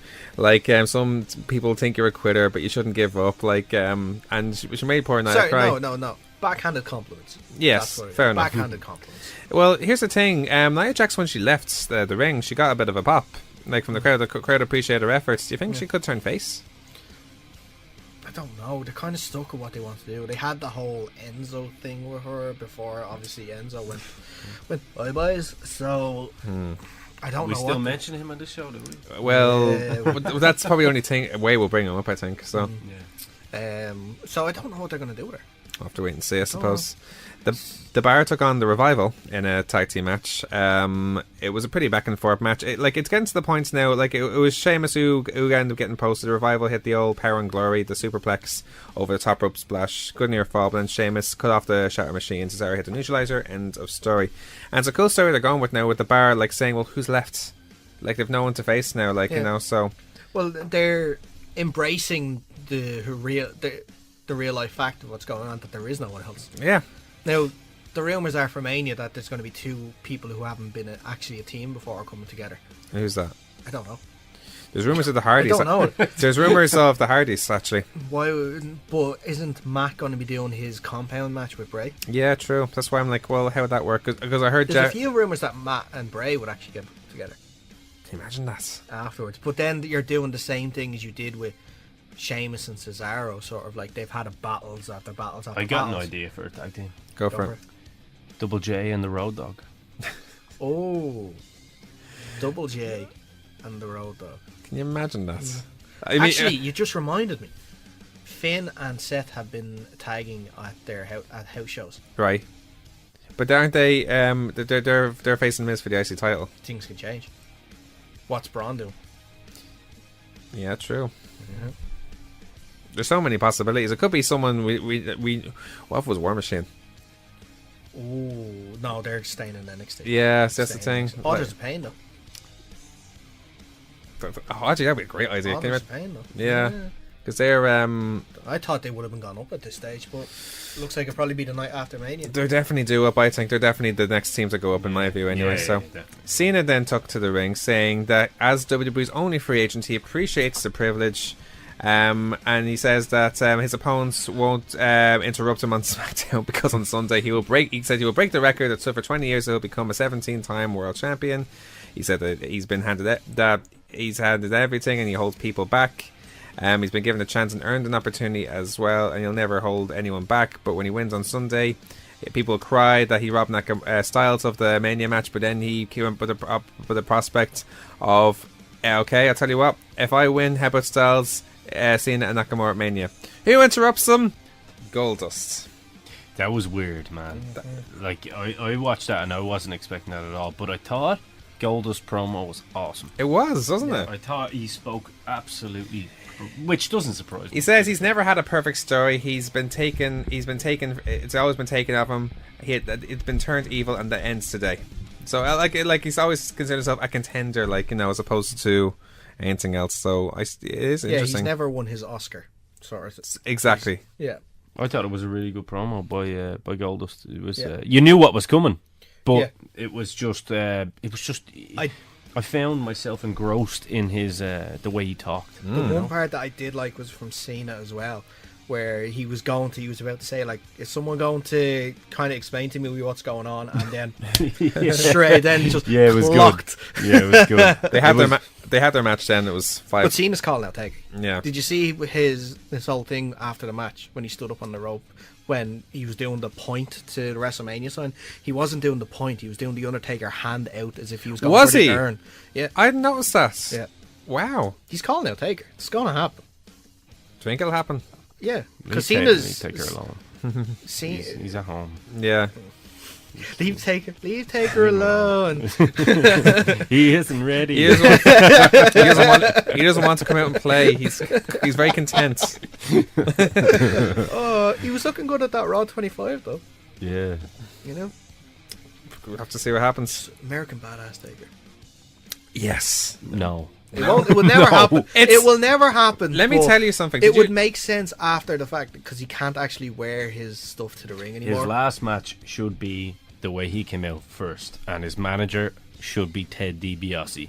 And that's all I'm saying. That's how he should go That's out. very old school way of thinking about it. I'm old. So I was going to suggest, because the way Undertaker actually anticipated retiring in 2003 by going out in the American Badass gimmick. This could be the way he always imagined it then, by going out the American Badass gimmick event this way. Yeah. Could do so. Bayley took on Mandy Rose one-on-one. Like, Mandy Rose is another one I think. I prefer now Sonya Deville. I think she's doing extremely well, but Mandy Rose I think is doing very well as well. We talked about the women coming up. I think the two Absolution ladies are doing extremely well as well. They did very well in the Elimination Chamber, in my view. But this was a good match. It was ended where Bayley worked over Rose in the corner, hit the Cyto suplex, Bayley in the ropes to be distracted. Bayley knocked her into the floor. Bayley cradled Rose for the win. They all attacked her. Sasha Banks came out, and here's Bayley. Sasha looking for a hug. Nope, not interested. Walks away. It's interesting. It's. I find I'm comparing this to, or see a lot of similarities in this Bayley Sasha thing with the Kevin Owens Sami Zayn thing. I think they're going to do the same thing where the person that you think is going to turn heel is not the person that's going to be the other one. Because obviously we'll get into SmackDown later on. That's true, yeah. But everyone's expecting Sasha to turn heel, or maybe it could still be, because each week they change it. Yeah. Because it was It was Bayley that jumped off the rope, wasn't it, for a tag and walked away. Yeah. Last week. This week it was Sasha. But it was Elimination Chamber where... It was Sasha that did the whole kicked Lion her off. King Mufasa thing. I killed Mufasa. Kick! But yeah, it's interesting because obviously they've been putting that in the pipeline for weeks when they were both trying to beat Asuka and none of them could beat Asuka and stuff. But yeah, but you have... then Bayley gave the line, says, "Oh, but I beat you, didn't I?" or something like that. Yeah. But then you have Bayley who has the agenda now, you think, because of Elimination Chamber, and the Royal Rumble as well. It's like because she was eliminated by Sasha. I think an important context as well is Corey. Have you been paying attention to Corey Graves' commentary on the whole situation? He's like the only one that's going against Sasha. Really? Who's saying that Sasha is always been the bad person, stuff like that. Everyone. I have noticed that actually. Yeah. I was told not to pay attention to his commentary though, because remember, like, he led a whole thing with Kurt Angle and stuff. Oh yeah. And then the whole nothing Sun came thing. of that. So like, So that was the whole Sun thing. yeah, whole but thing then Jason it Jordan. just died down. Like, why Yeah. did Corey Graves have a inside information. because he's because from they were Pittsburgh. together in NXT. All right, well there we Yeah. go. Jason Jordan, the Corey Graves were together in NXT. It's a mutual friend because Corey Graves from Pittsburgh, like Kurt Angle, and Corey Graves with Jason Jordan when they were in NXT, so it's probably. So I should know what Seamus is thinking all the time because I'm from Dublin. By that logic, we should all know it's Exactly. So, Well, like it makes- Becky Lynch is only down the road in like Baldoyle, and we should all know what she's thinking as well. Probably thinking, when am I ever going to get another push? I'll just ring our brother and ask. I'm sure he'll be more than happy to come on the show. Tell him I said hi. By the way, I used to work with Richie. Richie, yeah. Shout out to Richie Quinn. Yeah. Richie, brother, love you. Now, the Sympathy of Destruction last man standing match between Braun Strowman and Elias. This is actually very entertaining in the sense of the weapons being used, and I know it pleases you because it's a false Canadian match that isn't ends in the ring. Exactly. Yeah, Yeah. Which he's had an issue with this before. All street fights, all false Canadian matches, which by logic The problem I had was Extreme Rules stipulations and street fight stipulations nowadays are you can do whatever you want, but finish it in the ring. It was always you can't pin outside the ring, and I just didn't get that ever. Last man standing is different though, because obviously that's last man standing. If that happens anywhere, that's a 10 count. By the way, Though, any sort of pinfall. Yeah. How good is Elias, by the way? Oh, I'm enjoying him so much. Class. I really get into that character. I just think he's Yeah. See, he's one. It's so strange as well because he didn't fit into NXT. Yeah. The NXT crowd just could not take to him. Yeah, well, he's one of these guys who was just so much better in the main roster. Like, I don't know who else would be even in today's roster you could look at thinking, they would do so much better in the main roster. Like, especially for guys who do so well in NXT and they're okay-ish, or they're still waiting to get that big push in the main roster. Like, maybe someone would say which that would be. I don't know. God, I don't even know because there's so many nowadays to choose from. But like Apollo Crews would be the best example I could think of. Yeah, sure. Where he was in the NXT title picture at one stage. Yeah. Now he's tagging with Titus O'Neil. Yeah. So At least he's actually doing something. yeah. So, but again, Braun Strowman though, this shows like another side of his character, like which we're seeing also in the mixed match challenge, which we'll get to shortly. But showing the entertainment aspects of his character as well, where he's playing the piano and he's hitting the big bass again. It's brilliant for me to. I enjoy it so much. This is the best type of like face turn they could have done with Braun. Oh, it's doing so It's well. the only way that I think it would have worked well. Bray Wyatt squashed Rhino. Straight after that, though, he called out Bray Hardy after that, saying the Great War is far from over, and looks like we have a promo now for the Great War is going to be in Ultimate Deletion. At the Hardy compound. We're going to see Vanguard number 1. We're going to see Shot Guards, the duplicated boats. Like so. We better see the boat. That's the only thing. The dilapidated boat. That's all The I want to see. dilapidated boat. That's all I want to see. And I want to see somebody try and kill someone with fireworks again. There's rumours of Ruby Hardy being debuting actually during this match. Oh yeah. Yeah. Is she signed a contract? As I don't know, but there's rumours of all the personnel involved in that, like Senior Benjamin. Senior Benjamin as well. Was like King Maxwell be there? could too? easily be. Yeah. So Ruby Hardy, you got to fill me in on this. This is one of the That's daughters. That's or? his wife. That's his wife. His wife. Yeah. Wife, yeah. You know the what? Did you pay attention to much of Broken Matt Hardy during? No. Impact? I got sent some videos. Yeah. Which I found absolutely hilarious. It's fantastic to watch. But I didn't know anything about his voice, so I'd be very intrigued to see this if it goes down that route. So Yeah. The Miz had his Mizzy Awards, which is basically post Oscars, as you would. Like the only reason you do that. he's awesome, isn't he? No, he's by far and away the best heel WWE have by a country mile. Best talker in the business. Easily. Yeah. Like what he did is he knocks the awards and saying that the main 5 should have been down for all the movies. He awarded the Mizzy for Superstar, that pats himself in the back, best going to Seth Rollins and Finn Balor. The next award was for Worst Decision by a Raw GM. Angles wins for various things, including bringing his bastard son to Raw. He then mixed up the Lifetime Achievement Award, giving it to him. Rollins and Balor then come out. Rollins took issue with Balor following him around, but then Miz, he actually cut a very good promo here. Rollins makes losing look great, and Balor does the same. Miz then runs down Balor for winning the Universal title and having to give it up, saying this isn't Japan, and to be over, you need to have more than a hand single that isn't yours. Ooh. Oh, that hit home. You got some ointment for that? It wasn't Fergal he was saying it was Finn, so I won't be offended.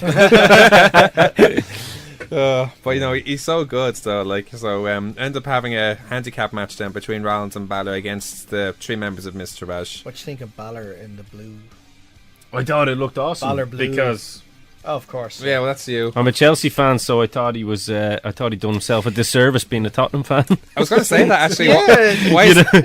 Why is he wearing purple and white then? Or something Yeah, like that? He wore the grey and everything before, and I thought that's like a Spurs thing. Yeah, That's all right. I'm gonna have to give him a little bit of a rib about that. Like, actually, so Chelsea is your gimmick now. Aye.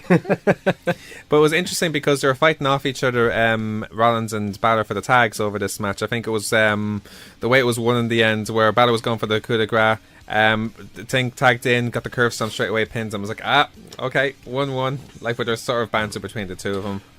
And then Angle announced the triple threat match then for Mania. Yeah. So I think on that point, actually, even with Rollins' gear that he wore at the pay per view there with the red, I think the way himself and Finn are actually doing that and changing up the colours of the gear, especially being babyface, I think it's really smart. Triple H done it a while back. Remember when he used to wrestle at the time he was wrestling Steiner? Yeah, he was wearing like the white boots with the black. I like seeing that change up. I think. And then he went to the long johns as well. It sort of plays into their gimmick in the way they're playing their characters in this as well. Because let's think about it. Rollins, you could say out of the two of them is naturally the more hot-headed of the two, hence the fire. Mm-hmm. Yeah. Here's Finn Balor, who's as cool as a cucumber. Yeah, he can wear any colour. That's why he's wearing blue. Like he could wear all white and a white leather jacket, and he would still look cool. Do you know what I mean? He did that against Bray, I think, on a pay-per-view as well.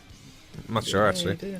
I think because if you want the black and the grey and stuff, I think that enough people do the dark colours. Now I think it's everyone wears the same gear. It's like AJ has the best gear in the business easily. Yeah. We'll finish off with Raw with Paul Heyman responding to Roman Reigns. By the way, very quickly, this is Balor's 6th year in WWE? Is it? Include like NXT and WWE included. Is it 6th or maybe? I think it's his 5th or 6th. Yeah. I was thinking it's 4th. He spent what? 2? No, it might be his 4th. How many years? Was it 3 years in NXT or 2? This is 5th. It's his 5th. It's 2012 or 13. I think it's his 5th. Maybe it's 5th. Yeah. It's first WrestleMania. Yeah. Injured for the first one. Yeah. And then he just didn't come back till the night after WrestleMania last year as well. He was down in spirits, if you like. Yeah. But anyway, Balormania. Yeah. Anyway, Paul Heyman responded to Roman Reigns' comments from last week, his shoot, if you like. That was actually an awesome shoot. We never got a chance to really report that. Mm-hmm. Because do you think that's a sort of way that Roman can be more over by being real? Oh, it's totally just to try and get Roman over more. And it's working, I think. Yeah, but I think it would work. Yeah. It's the brutal honesty that they need, because it makes him look like a heel, but keeping him as a face, telling hard truths. You know, it's trying to get everybody sort of on his side. But when you have Paul Heyman on the other side, then you're in trouble. Well, they're probably taking the MO from remember the Miz's first real shoot promo. Yeah, and it really kind of hit home as well. When I thought about it, I compared it more to Cena with the first match against The Rock. Good points. Possibly, when he was being very honest about all that stuff. In this case, Heyman brought up Roman beating Undertaker, only the second man to do so, then them downplaying that win because Taker only wrestles once, or saying that nobody should downplay it because Taker only wrestles once a year, because that would be BS. He doesn't like that, and Brock will be here, and Roman will have words with the champion. Then Roman just comes out. Look, he didn't show up again because here's you representing him, and he said Brock is not only has to show up, but he also wants to be here, and he promises that in Detroit, which will be the next week's show, you better be dressed for fights. So it's hyping up slowly but surely, and that's the thing. So many people want them to fight though beforehand. I don't. I want them to keep their hands off each other. Here's the thing though about this match though. I think this is the best possible match for Brock.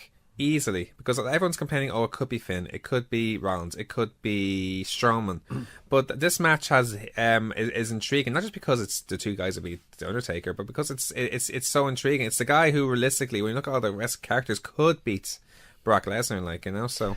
Do you have it go the same way as the last one? Do you think? What? Well, there's no money in the bank this time, so that's a different story. No. What you're asking is how do you book that match again? Yeah, because. It's interesting. I remember because it popped up again during the week that Roman Reigns was on the podcast, on Jericho's podcast last year. Oh yeah, That was a good one. Yeah, he talked they were drinking about, beers and all. Yeah, exactly. Yeah. They talked about that WrestleMania match and how he didn't have much to say. He didn't have much say in what went on in that match. Okay. Because it was Brock and it was Paul. Yeah. And you can't say no to Brock and Paul. Yeah. And they decided that the best thing to do was to see Roman Reigns get his ass kicked for most of that match, which in hindsight they're right, because that's what people wanted to see. Yeah. But now that you don't have the caveat of having Rollins come in and then everybody looks great, what do you do now? Because I'll tell you what I would do, because I think it's not for people like us to say.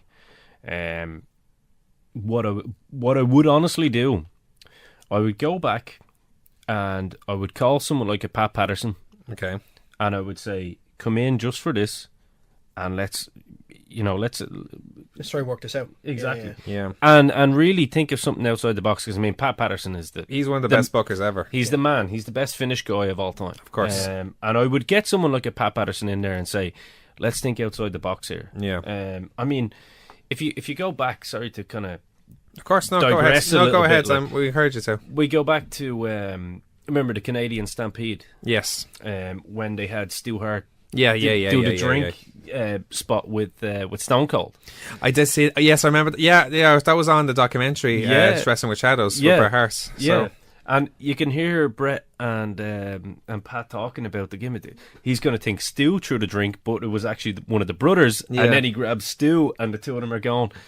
Those little things can really kind of get people going. I'm not saying that they do something, that particular spot at Mania. But what I'm saying is that's the mind of Pat Patterson. It's always thinking outside the box.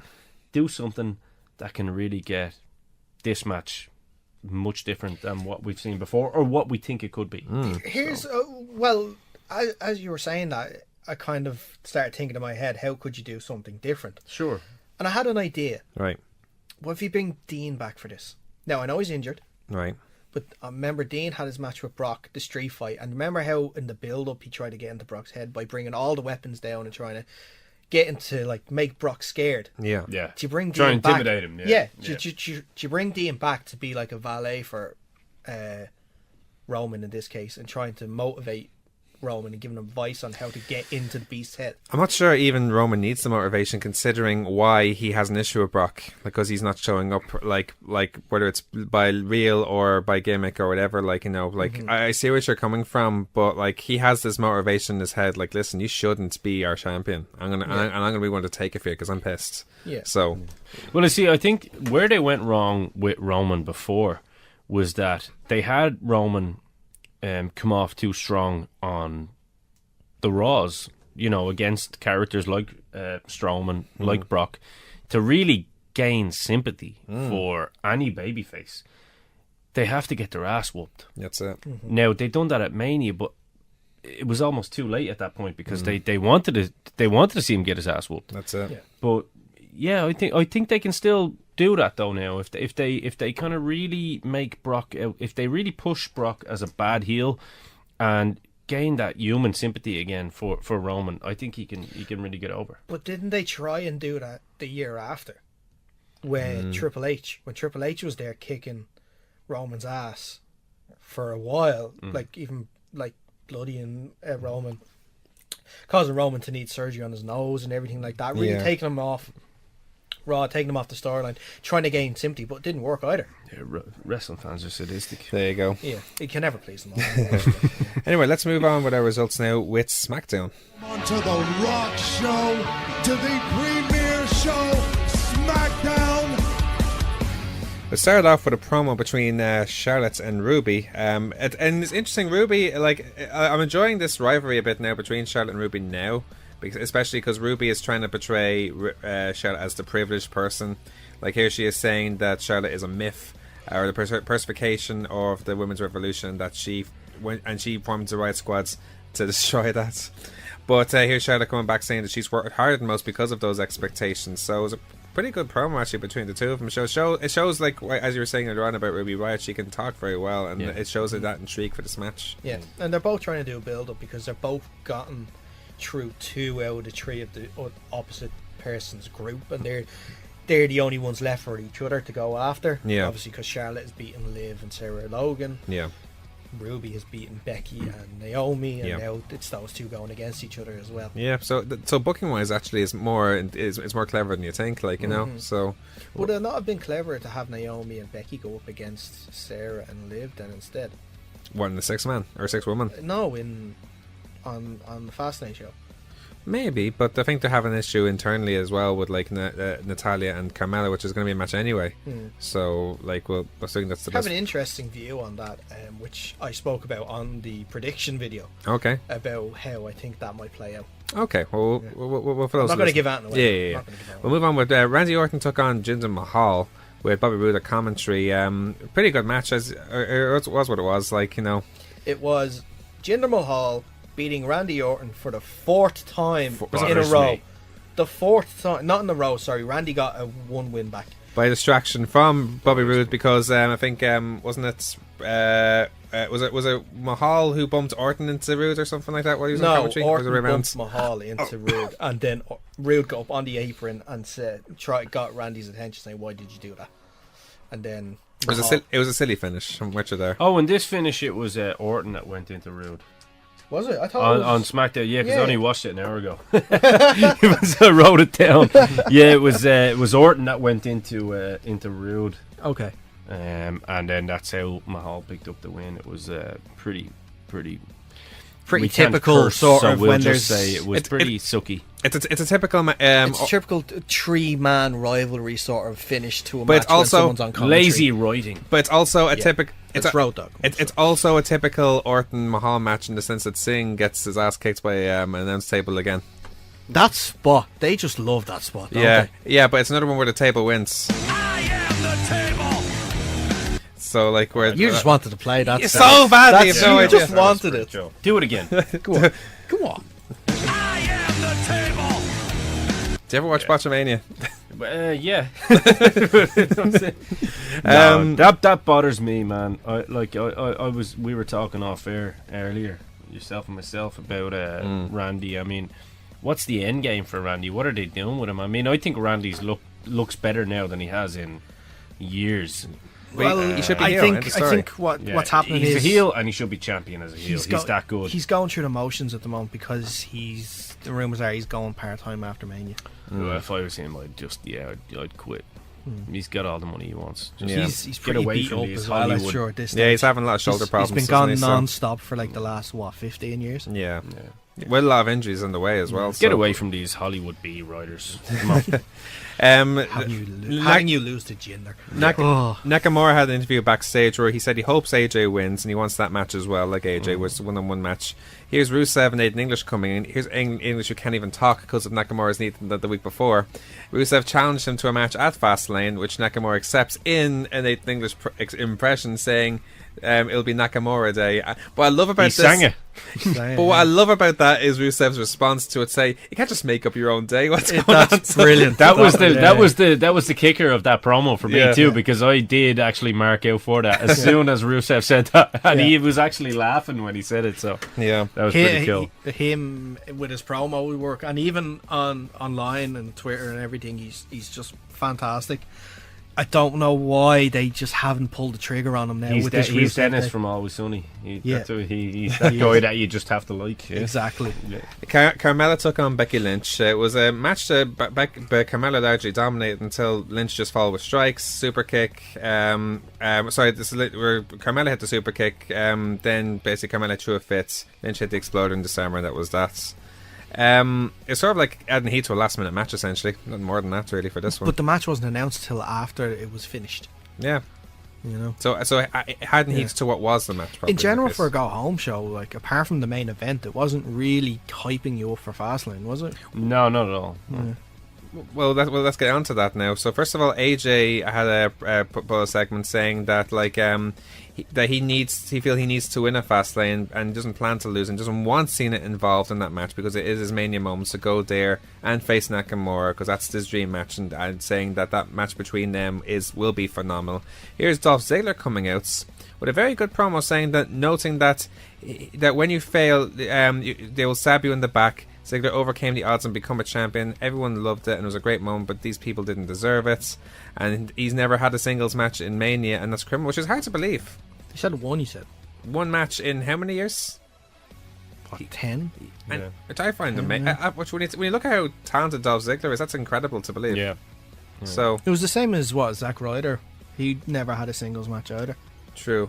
But here's someone who. Oh no, he was never on the main show of Mania. That's what it is. Oh, okay. But here's Dolph Before Ziggler. that ladder match. Here's Dolph Ziggler, who's won a couple of significant more titles than Zack Ryder, world titles included, and never involved. Like, so it's hard to believe, isn't it? So like he made good point of that going into the match with AJ, which ended up being a DQ because Sami and Kevin got involved, which made all of a sudden a fatal 5-way involving Baron Corbin as well. I don't know why they brought Baron Corbin out for that. Yeah. Why didn't they It's say like, a here's the 4-way? match. Here's the match you were going to have on Sunday before John Cena decided he wanted to be in it. Exactly. So basically the main event without John Cena for Fastlane. He's somebody that I can't get. Baron Corbin? Yeah. I don't know what it is. And I mean, I should be able to get behind him, but I'm personally a big fan of him. I think he plays that really big, huge heel guy like very well, like, you know, and he's one of these guys who doesn't care. He's that badass gimmick. Which But that's what I'm saying. I should be able to get behind him because there's nothing that he does that I dislike. You know what I mean? Let's put it this way: there's two really good badass heels, I think, in the main roster of WWE: Baron Corbin and Samoa Joe. Samoa Joe is head and shoulders above Baron Corbin in that perspective because he shoots when he wants to. Yeah. He is no nonsense and stuff like that. Kevin Owens should be the other guy. He should be. Yeah, he should. True, but he has a different type of approach, I think, maybe, like where... Not really. Well, only because Or he's from a been... different... Maybe, yeah. No, only know what I because mean? he's being tagged with someone at the Yeah, moment. I mean, you Kevin know? Owens should be the legitimate badass. Yeah. I mean, we all know what he's done outside of WWE. I mean, it's Yeah. for me, But- it should be Samoa Joe and Kevin Owens. that Even are- just going back to even just looking at him in his WWE career. Yeah, NXT, he was the badass guy after Yeah. he turned on Sammy. That's and true. even when he Yeah. first came to the main roster with the whole It John was Cena awesome. thing. It was awesome. Those power bombs outside on the Oh apron my that God. he was doing, like they were pretty awesome. Sure, it's amazing the types I of moves he's digress. doing. It's amazing what he's capable of, though, in Yeah. all seriousness. Have you seen his work in the Ring of Honor? It's incredible, man. But it's interesting now because the approach they're taking at the end of this match, because here's Styles who took out Corbin with a knee strike, gets knocked to the floor, and then Sammy hit the haluva kick on Kevin, which no one expected, and picked up the win there. Yeah. With Sammy saying afterwards that he's the best in WWE and no one can close to him, he's been overlooked and he's proved he's the best. So is this taking a different approach where this time it's not Kevin who's the heel, it's Sammy, and they're trying to make Kevin a face or something like that? Yeah, I mean, I think I was only thinking about this literally before I came down to you guys, and I watched that dynamic, and obviously they know how good that match is because how many times has it happened? It's a fantastic match. I think they know that 2016. Yeah, I think Their they match, know that needs to be at Mania. That's a But match the that rumours needs is it's not going to be at Mania. They're Oh, going to really? throw them in the Battle Royal. well, that would be a waste. Andre the Giant Bat? Are you Yeah. serious? That Yeah. would be a waste. Yeah. You know, because But that's a match that is needs them? to be seen at Mania. Is that just them playing a con? I don't know. How good are they? Are they notorious for their teasing? No, Twitter. but Kevin Owens is and he plays like a very smart person. Yeah, true. And he is obviously a very smart person himself. Like, if you wanted, like you've been saying for weeks, I'm going to lie down for you and stuff like that. So if you're one of the other four guys, you're like, okay, we need to separate these two straight away. Yeah. Like, make sure that they can't do that possibly. Yeah. Probably try and get the others involved in it too. So what's the best way to put them off the scent? Make them think that, okay, not all is right between us. Here's the thing, though. Where does this leave the whole situation with the Sammy and Kevin against Shane? Because here's Shane and Daniel who are going back and forth with each other. Isn't that supposed to be as part of the storyline with Sammy and Kevin now? I think this is the problem with SmackDown at the moment. Could it be a It's mixed tag at Mania, possibly, that they will do over the next couple of weeks? Who's the mixed tag? Like, Well, that's what I'm saying. If Shane and Daniel Bryan are giving each other jip, and now the two boys are giving each other jip, could it be that there's a little bit of a turn there? But who would team up with who? are you saying that you're having Daniel Bryan back in the ring? Like, Yeah, but he wouldn't have to do much. you wouldn't. No, But like who- a tag match would be the best scenario. But for him. here's I mean. but here's Shane who has who despises both Kevin and Sammy. Who would he team up with? Like if Sammy is the one who's turning heel, then he team up with Kevin. Yeah, maybe yeah. Let's flip a coin on it. it's true. But It seems to be what WWE do before. Literally. You know, Literally. it seems to be like Nitro now. So. Yeah, it's have to see where it goes anyway. Yeah, yeah. Anyway, let's move on to 205 Live. I'm like, have you got a chance to see 205 lately? No. It's fantastic. I haven't. It is absolute. The match it has improved so much ever since Enzo left. Yeah. And Triple H took over the booking, and they have Everything's good Rockstar when Enzo Spud- leaves. and Rockstar Spuds now is their general manager. He goes by Drake Maverick. Yeah, I heard it's pretty And the good. quality matches, they're giving them time to wrestle, and it's brilliant. It's better than NXT at the moment. Even though NXT is having a bit of a transition, They're improving really now. like for a time where I thought they were going to actually get rid of 205 Live, they seem to be pushing it even more. Which is fun, and I'm delighted. The patience has been rewarded now because we've both talked about how it isn't great, Yeah. and now it's become Cruiserweight tag titles. We'll get onto that actually in a bit. Like we'll talk about Jim. First of all, Drew Gulak took on Mark Andrews. Now, like if you've seen 205 Live before, here's Drew Gulak who played like the politician type of wrestler. He's gone back to his aggressive style before, where he's a proper mat wrestler. He's very similar to Bob Backlund's Oh, nice. because he has this era where he's a very crafty grappler, but he has this anger in him where he just snaps. Yeah. As a similar approach now, but he has Psycho, but like a wrestler's wrestler kind of thing. exactly, yeah. So gotcha. it got to the point where it was Andrews got the Slumdog Millionaire and almost finished him with the shooting star press, hit at knees, dragon sleeper, but kept it on maybe longer than he should have. Nice. So it's similar to the chicken wing for Bob Brett Backlund at the time. and Jerry Lawler, remember? Yes, Yeah. so with the sharpshooter, yeah. 5 minutes. Indeed, yeah.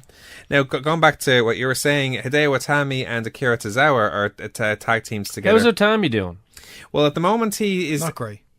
Not great. He He was knocked out of the tournament first round, and I don't think they haven't really done anything with him since he went that over. bothers me because I mean I'm a super fan. Of Yeah. I think Hideo. he's getting punished for the injuries he caused with like GTSs and stuff. Is that similar to our boy Tyler Bates or?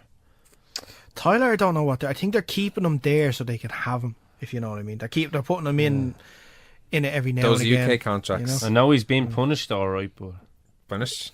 yeah. For what? Against what I would say?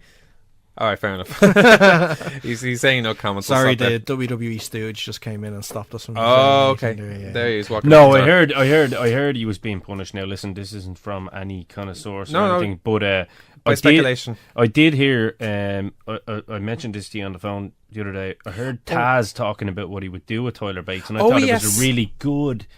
That's why I'm not going to take the credit for this because I thought it was absolutely super hot. Like, And you know what? This goes by what you're saying about tag teams in 205 Live. This adds to the Disfairy then, big time then. yeah. So go on, continue. So you were saying with Tyler Bates, change his look, Yeah. make him darker, shave the mustache and all, just even grow a big beard or whatever. Like, Yeah. have him a lot darker, and come out and absolutely kick the living bejesus out of Jack Gallagher.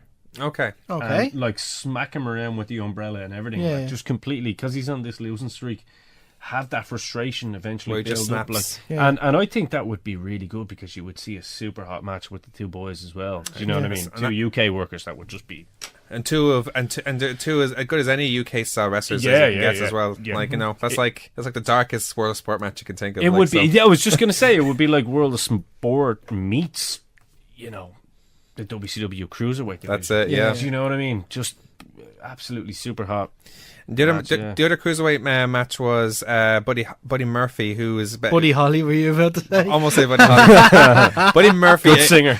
against Mustafa Ali. Now I have to say, Mustafa Ali, apparently had this really good promo that was on Twitter. I don't know if you guys paid attention to it, No, but I didn't know. But apparently it really hits home in terms. I think they're really trying to push him in particular in this tournament. Like, Yeah. Okay. this actually was a fantastic match. Like, this is just the type of wrestling that these two had you'd see in an indie match, where it's reverse ranas and stuff like that as well, which you never ever see in WWE ever.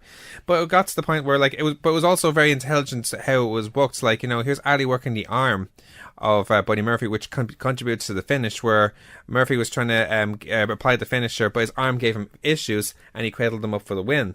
So that's how. Not only is it incredible spots on cruiserweight matches, like all these tornado DETs and stuff like that, but it also worked to the point of a very intelligent finish.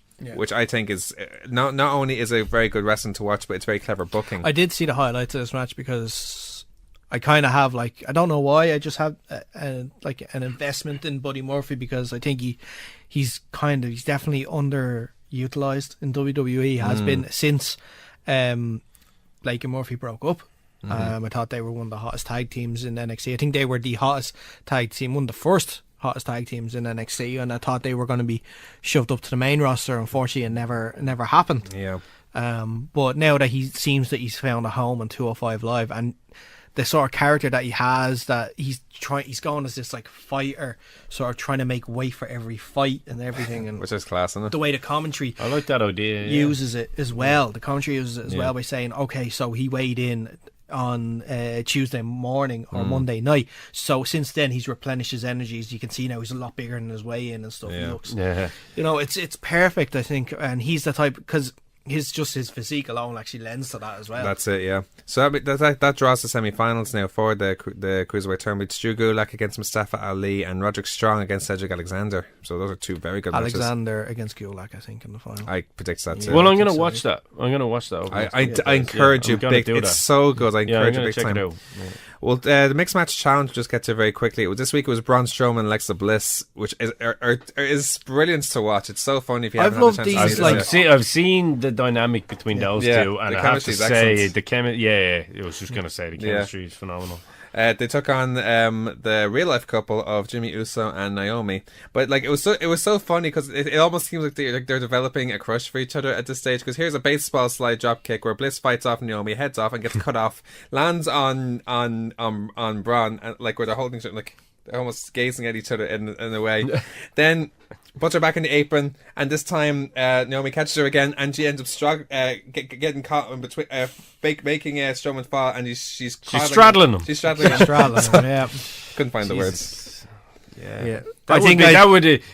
That would make for an interesting home video. Jimmy's reaction after it was brilliant, though. I loved it. He's like, you don't want to catch, you don't want to get these hands. You're afraid to catch you. Oh. Get these hands. And Braun killed him after that. Literally killed him. Because literally, one of Braun's hands would be literally the size of her torso, I'm sure. Probably. Yeah, probably. Yeah, so. We won't get into any further detail. PG show. It's a PG show. But eventually Braun, we'll have you back for the After Hours podcast or something like that. Not doing anything right now. Yeah, right. Braun put Jimmy through the announce table, and that distracted me. I'm glad we stopped recording these videos. Recording these shows on video. On that next week it'll be Rusev and Lana against Charlotte and Bobby Rhodes. Laughing constantly now. And Dynamo with the adult version. Yay! NXT. The Dusty Classic started this week on NXT. It was TM6-1 and Offers of Pain, which was the final last year, and it was Offers of Pain who won this match. This had a really sick spot where I saw it. Where I think it was Akam powerbombing form off out of the ring onto the apron from outside. Now imagine Kevin Owens. It's bad enough having powerbombed on the apron. This is Akeem powerbombing form off the ring over the ropes on the apron. Whoa! It was so. It was and what way did he take the bump solidly? It was. He took it pretty. He took it very well. Pretty nasty, but he seemed to be fine. It wasn't safe, but it was. It was as safe as it was going to get. But the crowds feared the worst straight after, just because I've never seen anything like that before. So it sounds like H is giving these boys license to go, old school on it and just work. Yeah, but bear in mind that TM6 only came back from injury, so that's why it's wow, man. Yeah. Actually, Thorne was the guy who only came back from injury as well. Yeah, he did his knee. You're going to get it from me here now, aren't you? Yeah, I'm looking at it. I need to see this, man. Yeah, you're selling me on this 205, man. I've got to check it out. Well, this is NXT now. Oh, NXT, sorry. Yeah, so see, that's what I got to make a confession, because I watch so much different wrestling stuff, and I got to be a little bit truthful here too. That's your opinion. With my my network content, I generally tend to go back to such old school stuff. That's grand. And you know me as well. I'm such an old school fan. Absolutely, yeah. And it is due to my fault because that's nice. See, I do actually enjoy watching the NXT stuff. Yeah. I just You know, when you get into a habit of not watching something, I need to go and watch watch this stuff. Yeah. So in the end, it was AOP who won the match, which is you know, I like to see like AOP do well, but at the same time, here's TMC 6-1 who just came back and they're losing already. So it's like, oh man, I just seen it. Yeah, that's nasty. Yeah. That's nasty. Backstage, then Pete Dunne and Roderick Strong had words because they had a UK title match like a couple of weeks before that. Yep. Adam Cole interrupted, saying in the middle of it, and Dunne suggested to Cole, "Well, you haven't won anything yet." I'm just saying. And then later on, for next week, actually, it'll be Adam Cole against Pete Dunne for the UK title. Mm-hmm. So it should be an interesting match. Yeah, it's kind of weird though. I'm not sure what they're going to be doing with the UK title now. Because I thought they were going to just make that their mid-card title, but now they've announced that they're not doing that. They have I think it's just always going to be a gimmick for Pete Dunne. But like, well, not even just for Pete Dunne, but for the European guys that possibly come up to them. When do you decide to take the title off Pete Dunne, and how are you going to do that? We'll have to wait and see. Like, that's one of these things you just don't know. Because I'm assuming Justy will take the UK title. Justy's coming for it, man. Fish hook all the way. Fish hook. Not? Yeah. Bianca Belair had a enhancement match. It's basically suplex, alley loop. Have you seen much of the Mae Young Classic when that was out? Oh, I saw the first episode, and then I didn't see anything after that. There's a very good wrestler there called Bianca Belair now, so I encourage you to check her out. Like, she's only wrestling maybe a year and a half now, but she's already so good. Like, physically, she's not the biggest wrestler, but she has natural strength. Yeah, and for me, she can pull off all the moves. So she's definitely one to look There's out for. There's such a great list of female wrestlers at the moment, and I mean, we always use the word female, but I mean, female wrestlers, and it's awesome to see. Like. Yeah. Tommaso Ciampa had a segment. Now, if Tommaso Ciampa and Johnny Gargano are no longer a tag team, they're starting a rivalry at the moment where Tommaso Ciampa... the hottest rivalry. It's the hottest rivalry in wrestling probably right now. Okay. Outside of maybe Cody and Kenny, in my opinion. I'll go Kenny and Cody over this person. This is a close second though. That's my opinion. Okay. Where last week or the week before, I think it was Ciampa cost Johnny Gargano against Andrade Almas for NXT title, and as a result, Johnny Gargano has to leave NXT. Here he came out to a chorus of boos. He was trying to say something, end up throwing a fit and just walking away. What's on the crutch? Do you remember the night after WrestleMania 32 when Roman won the title? He came out to Raw and he was booed out of the building. I do. It was that sort of level reaction that Ciampa got. Proper. Yeah, he got proper heat. Yeah. And it is brilliant. They have booked a blinder with that to get so much heat on Ciampa, and then when eventually Gargano does come back for this, like maybe one last match or something like that, I think what will happen is he'll keep going out to try to do promos and talk about it, but they'll keep booing him. He won't be able to get a word in edgewise, and then he will snap one day and says, well, do you want to see him back? Do you want to see him back? Do you want to see me kill him one more time or something like that? Yeah. Which will then lead to a match at NXT would take over the night before. That's what I'm hoping. Well, speaking of the takeover going into that, Aleister Black took on Killian Dean as well. Or Big Damo, as you might know from Indies. It was a pretty good match. Like, the only thing I'd say about this match is that it seemed like a pretty anticipated rivalry between these two, and you'd expect maybe something more violence between the two. I'm not saying this wasn't a bad match, but I just thought there could be more. But it was a good match. It seemed like it was Dean who was going to get the Vader splash and the Ulcer Plantation till out of nowhere, Black Mask gone. Aleister Black is pretty badass. He's my favourite NXT wrestler right now. Yeah. See, I always keep up to date with the guys. I just don't see enough of the product. So next week there'll also be two more Dusty Classic matches. Sanity will take on Moss and Sabatelli, and Street Profits will take on Heavy Machinery. So it seems like it'll be interesting to see how those two teams go. They're underwhelmed by the teams there this year in the Dusty. Well, that's not a bad thing because it gives a chance for them to shine. But like the fact that the winners are meant to be getting a title shot, I didn't know that there was that little amount of options there available. True. But saying that though, I do already know what's happened, so I'm not going to say it. Okay, well, I might say in the break if you want. Fair enough, I'll do that. Well, on that note, let's take a break. When we return, we will continue our show with our previews of the week. In the future, roving bands of comic book podcasts will savage the wasteland, once known as the Internet. One podcast, the Grawlix Podcast, may not be the biggest, may not be the funniest, may not be the most well-spoken. Wait, what was my point again?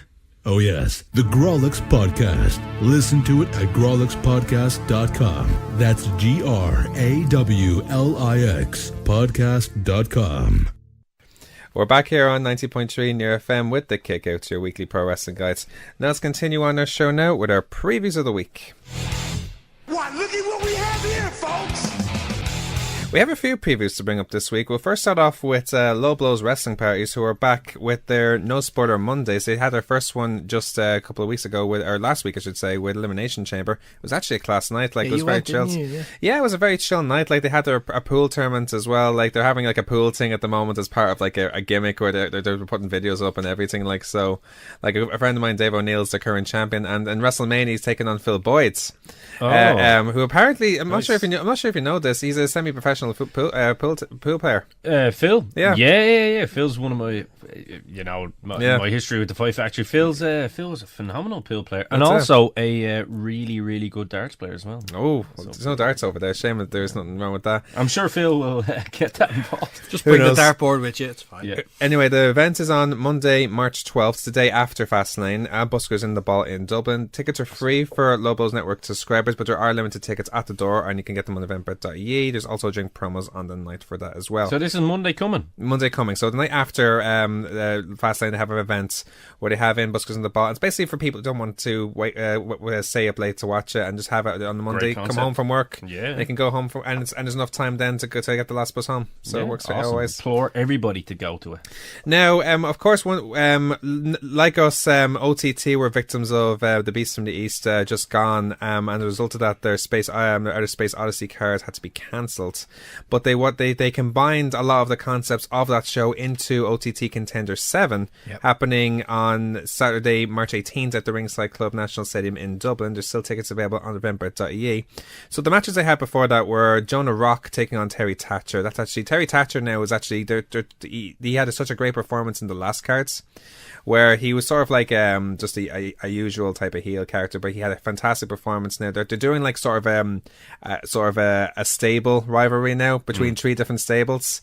You have the Mongols up from the north, you have More Than Hype, who are from Fight Factory, and you have Legit 100, who are put together from the Contender storyline. You have Scotty Davis, Michael May, and Curtis Murray, and now they're all having again. But then here's Terry Thatcher, had a fantastic match with one of the Nordy guys, and now he's all the fans are trying to push him now. It's kind of funny. So you have Travis Banks taking on Scotty Davis in a triple threat match for the OTT gender neutral title.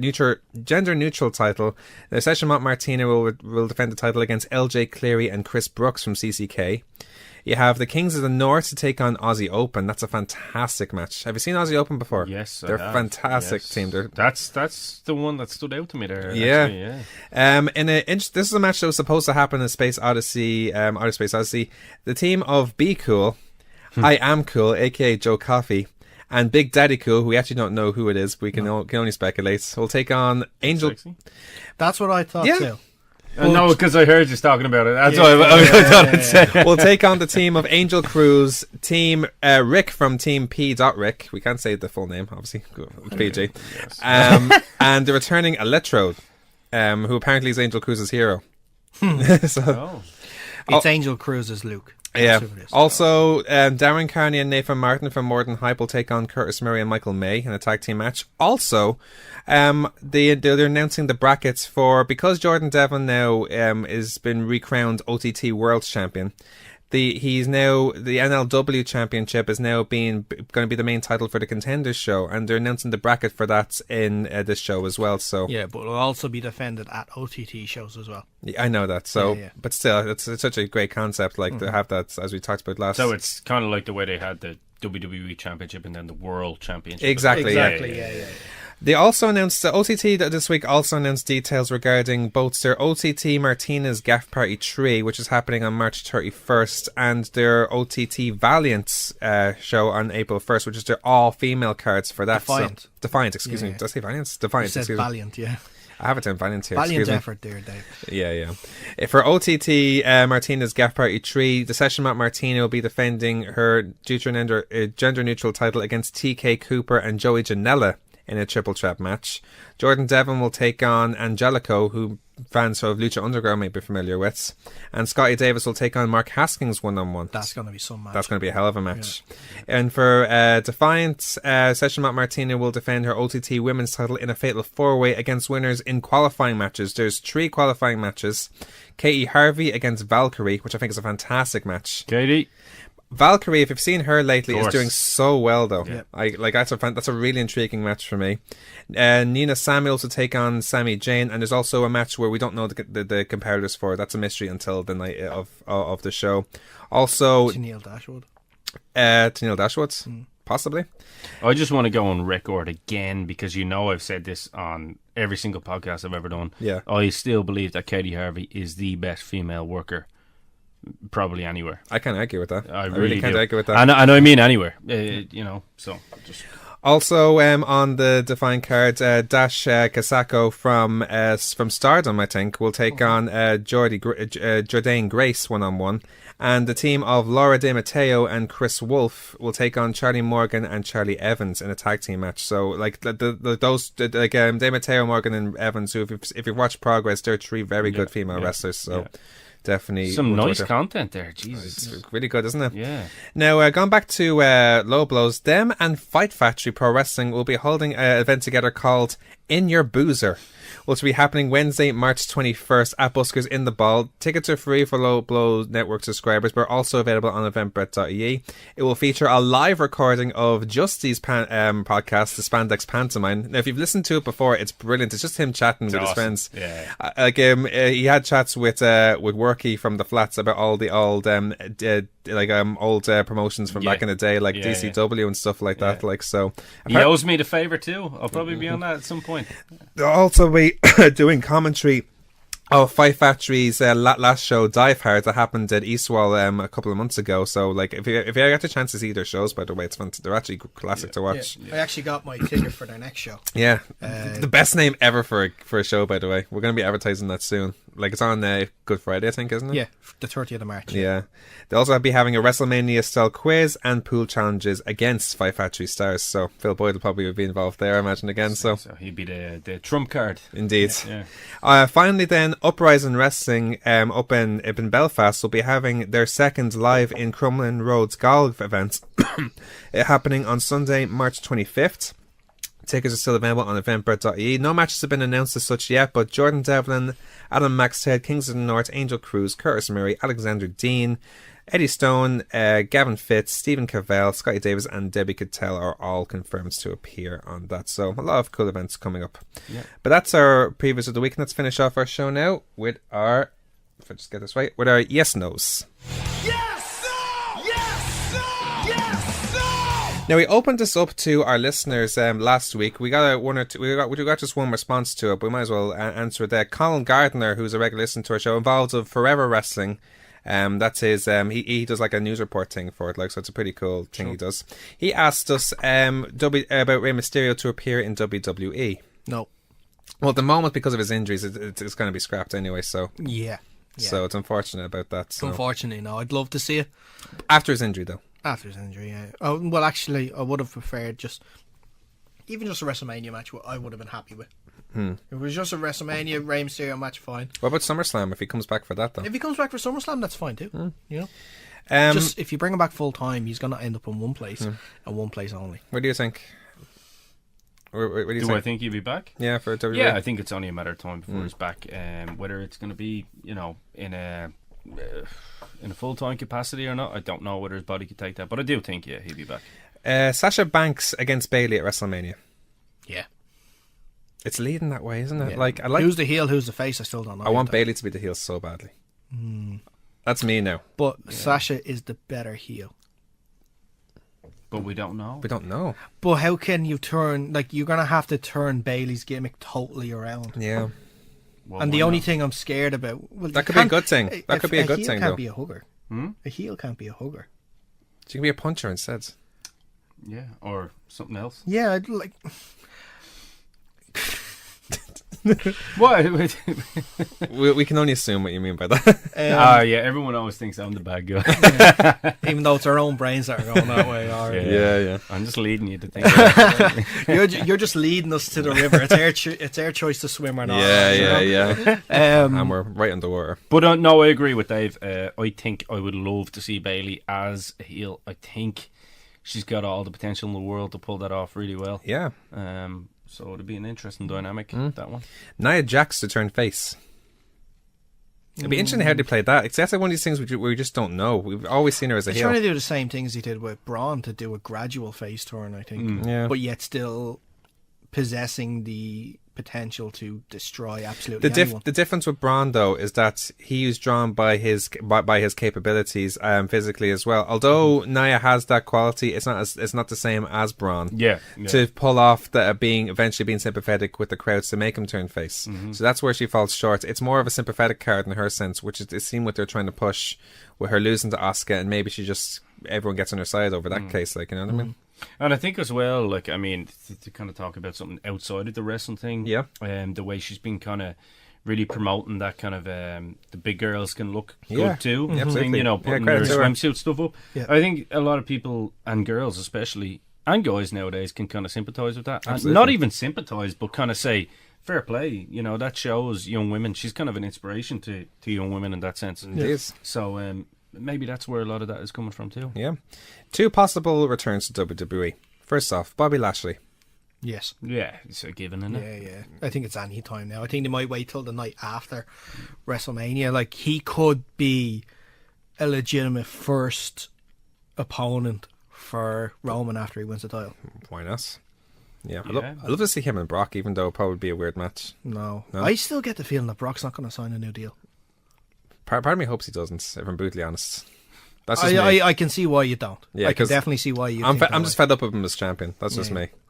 Yeah, I don't know if I have an opinion on that one. I think... The thing is, the only reason why they want to keep Brock is because they know it's guaranteed money. It's a draw. Yeah, I'm kind of siding with Dave in that I am old school to the point that I think the title should mean something, and I'd like to see the title mean something again. Yeah, you know what I mean? Yeah. Not the draw. I'd like to see the title. See, I think that's why they went and decided that it won't all the pay-per-views be co-branded, because I think if it is that Brock stays around, and if it ever comes to the fact that another part-timer gets to hold the championship, at least they have the championship on the other show then to use as a backup. Another possible return, Alberto Del Rio. No way. No, thank you. No way. In the same company as Paige?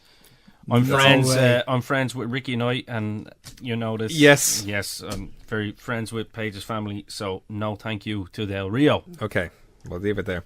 Cena and Undertaker at WrestleMania. I still think it's going to happen. I'd love to see it personally. I think it would. I think it would be the perfect match for the Undertaker to actually bow out on. I think so. A nice, easy match for him, but a good match at the same time. I think so. The only problem is it does ruin the whole visuals of how the match ended last year. You know, I don't know how you're going to top that. But you could do. Or maybe this time, let's put it this way. The jacket and the hat and the gloves were laid down last year. He picks them up and leaves off with them this time. No, I'm thinking. This is just me thinking out loud at the moment. They bring out a coffin, put him in it, and wheel him up. Maybe.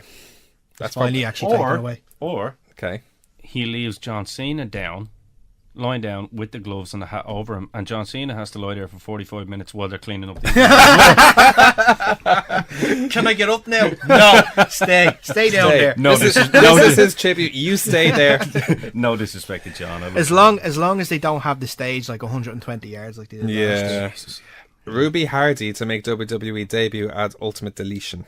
Rebby, you mean? Rebby Hardy, excuse me. They say Ruby. Oh, no. What do you mean, like debut? Like actually just be on TV? Appear, yeah. Oh yeah. Her and Senior Benjamin will be there. Yeah, no doubt. Neville to return to WWE after WrestleMania. There's a lot of speculation that they're doing contract terms talks only again. Yeah, hopefully. Only if he's on the main roster. Yeah.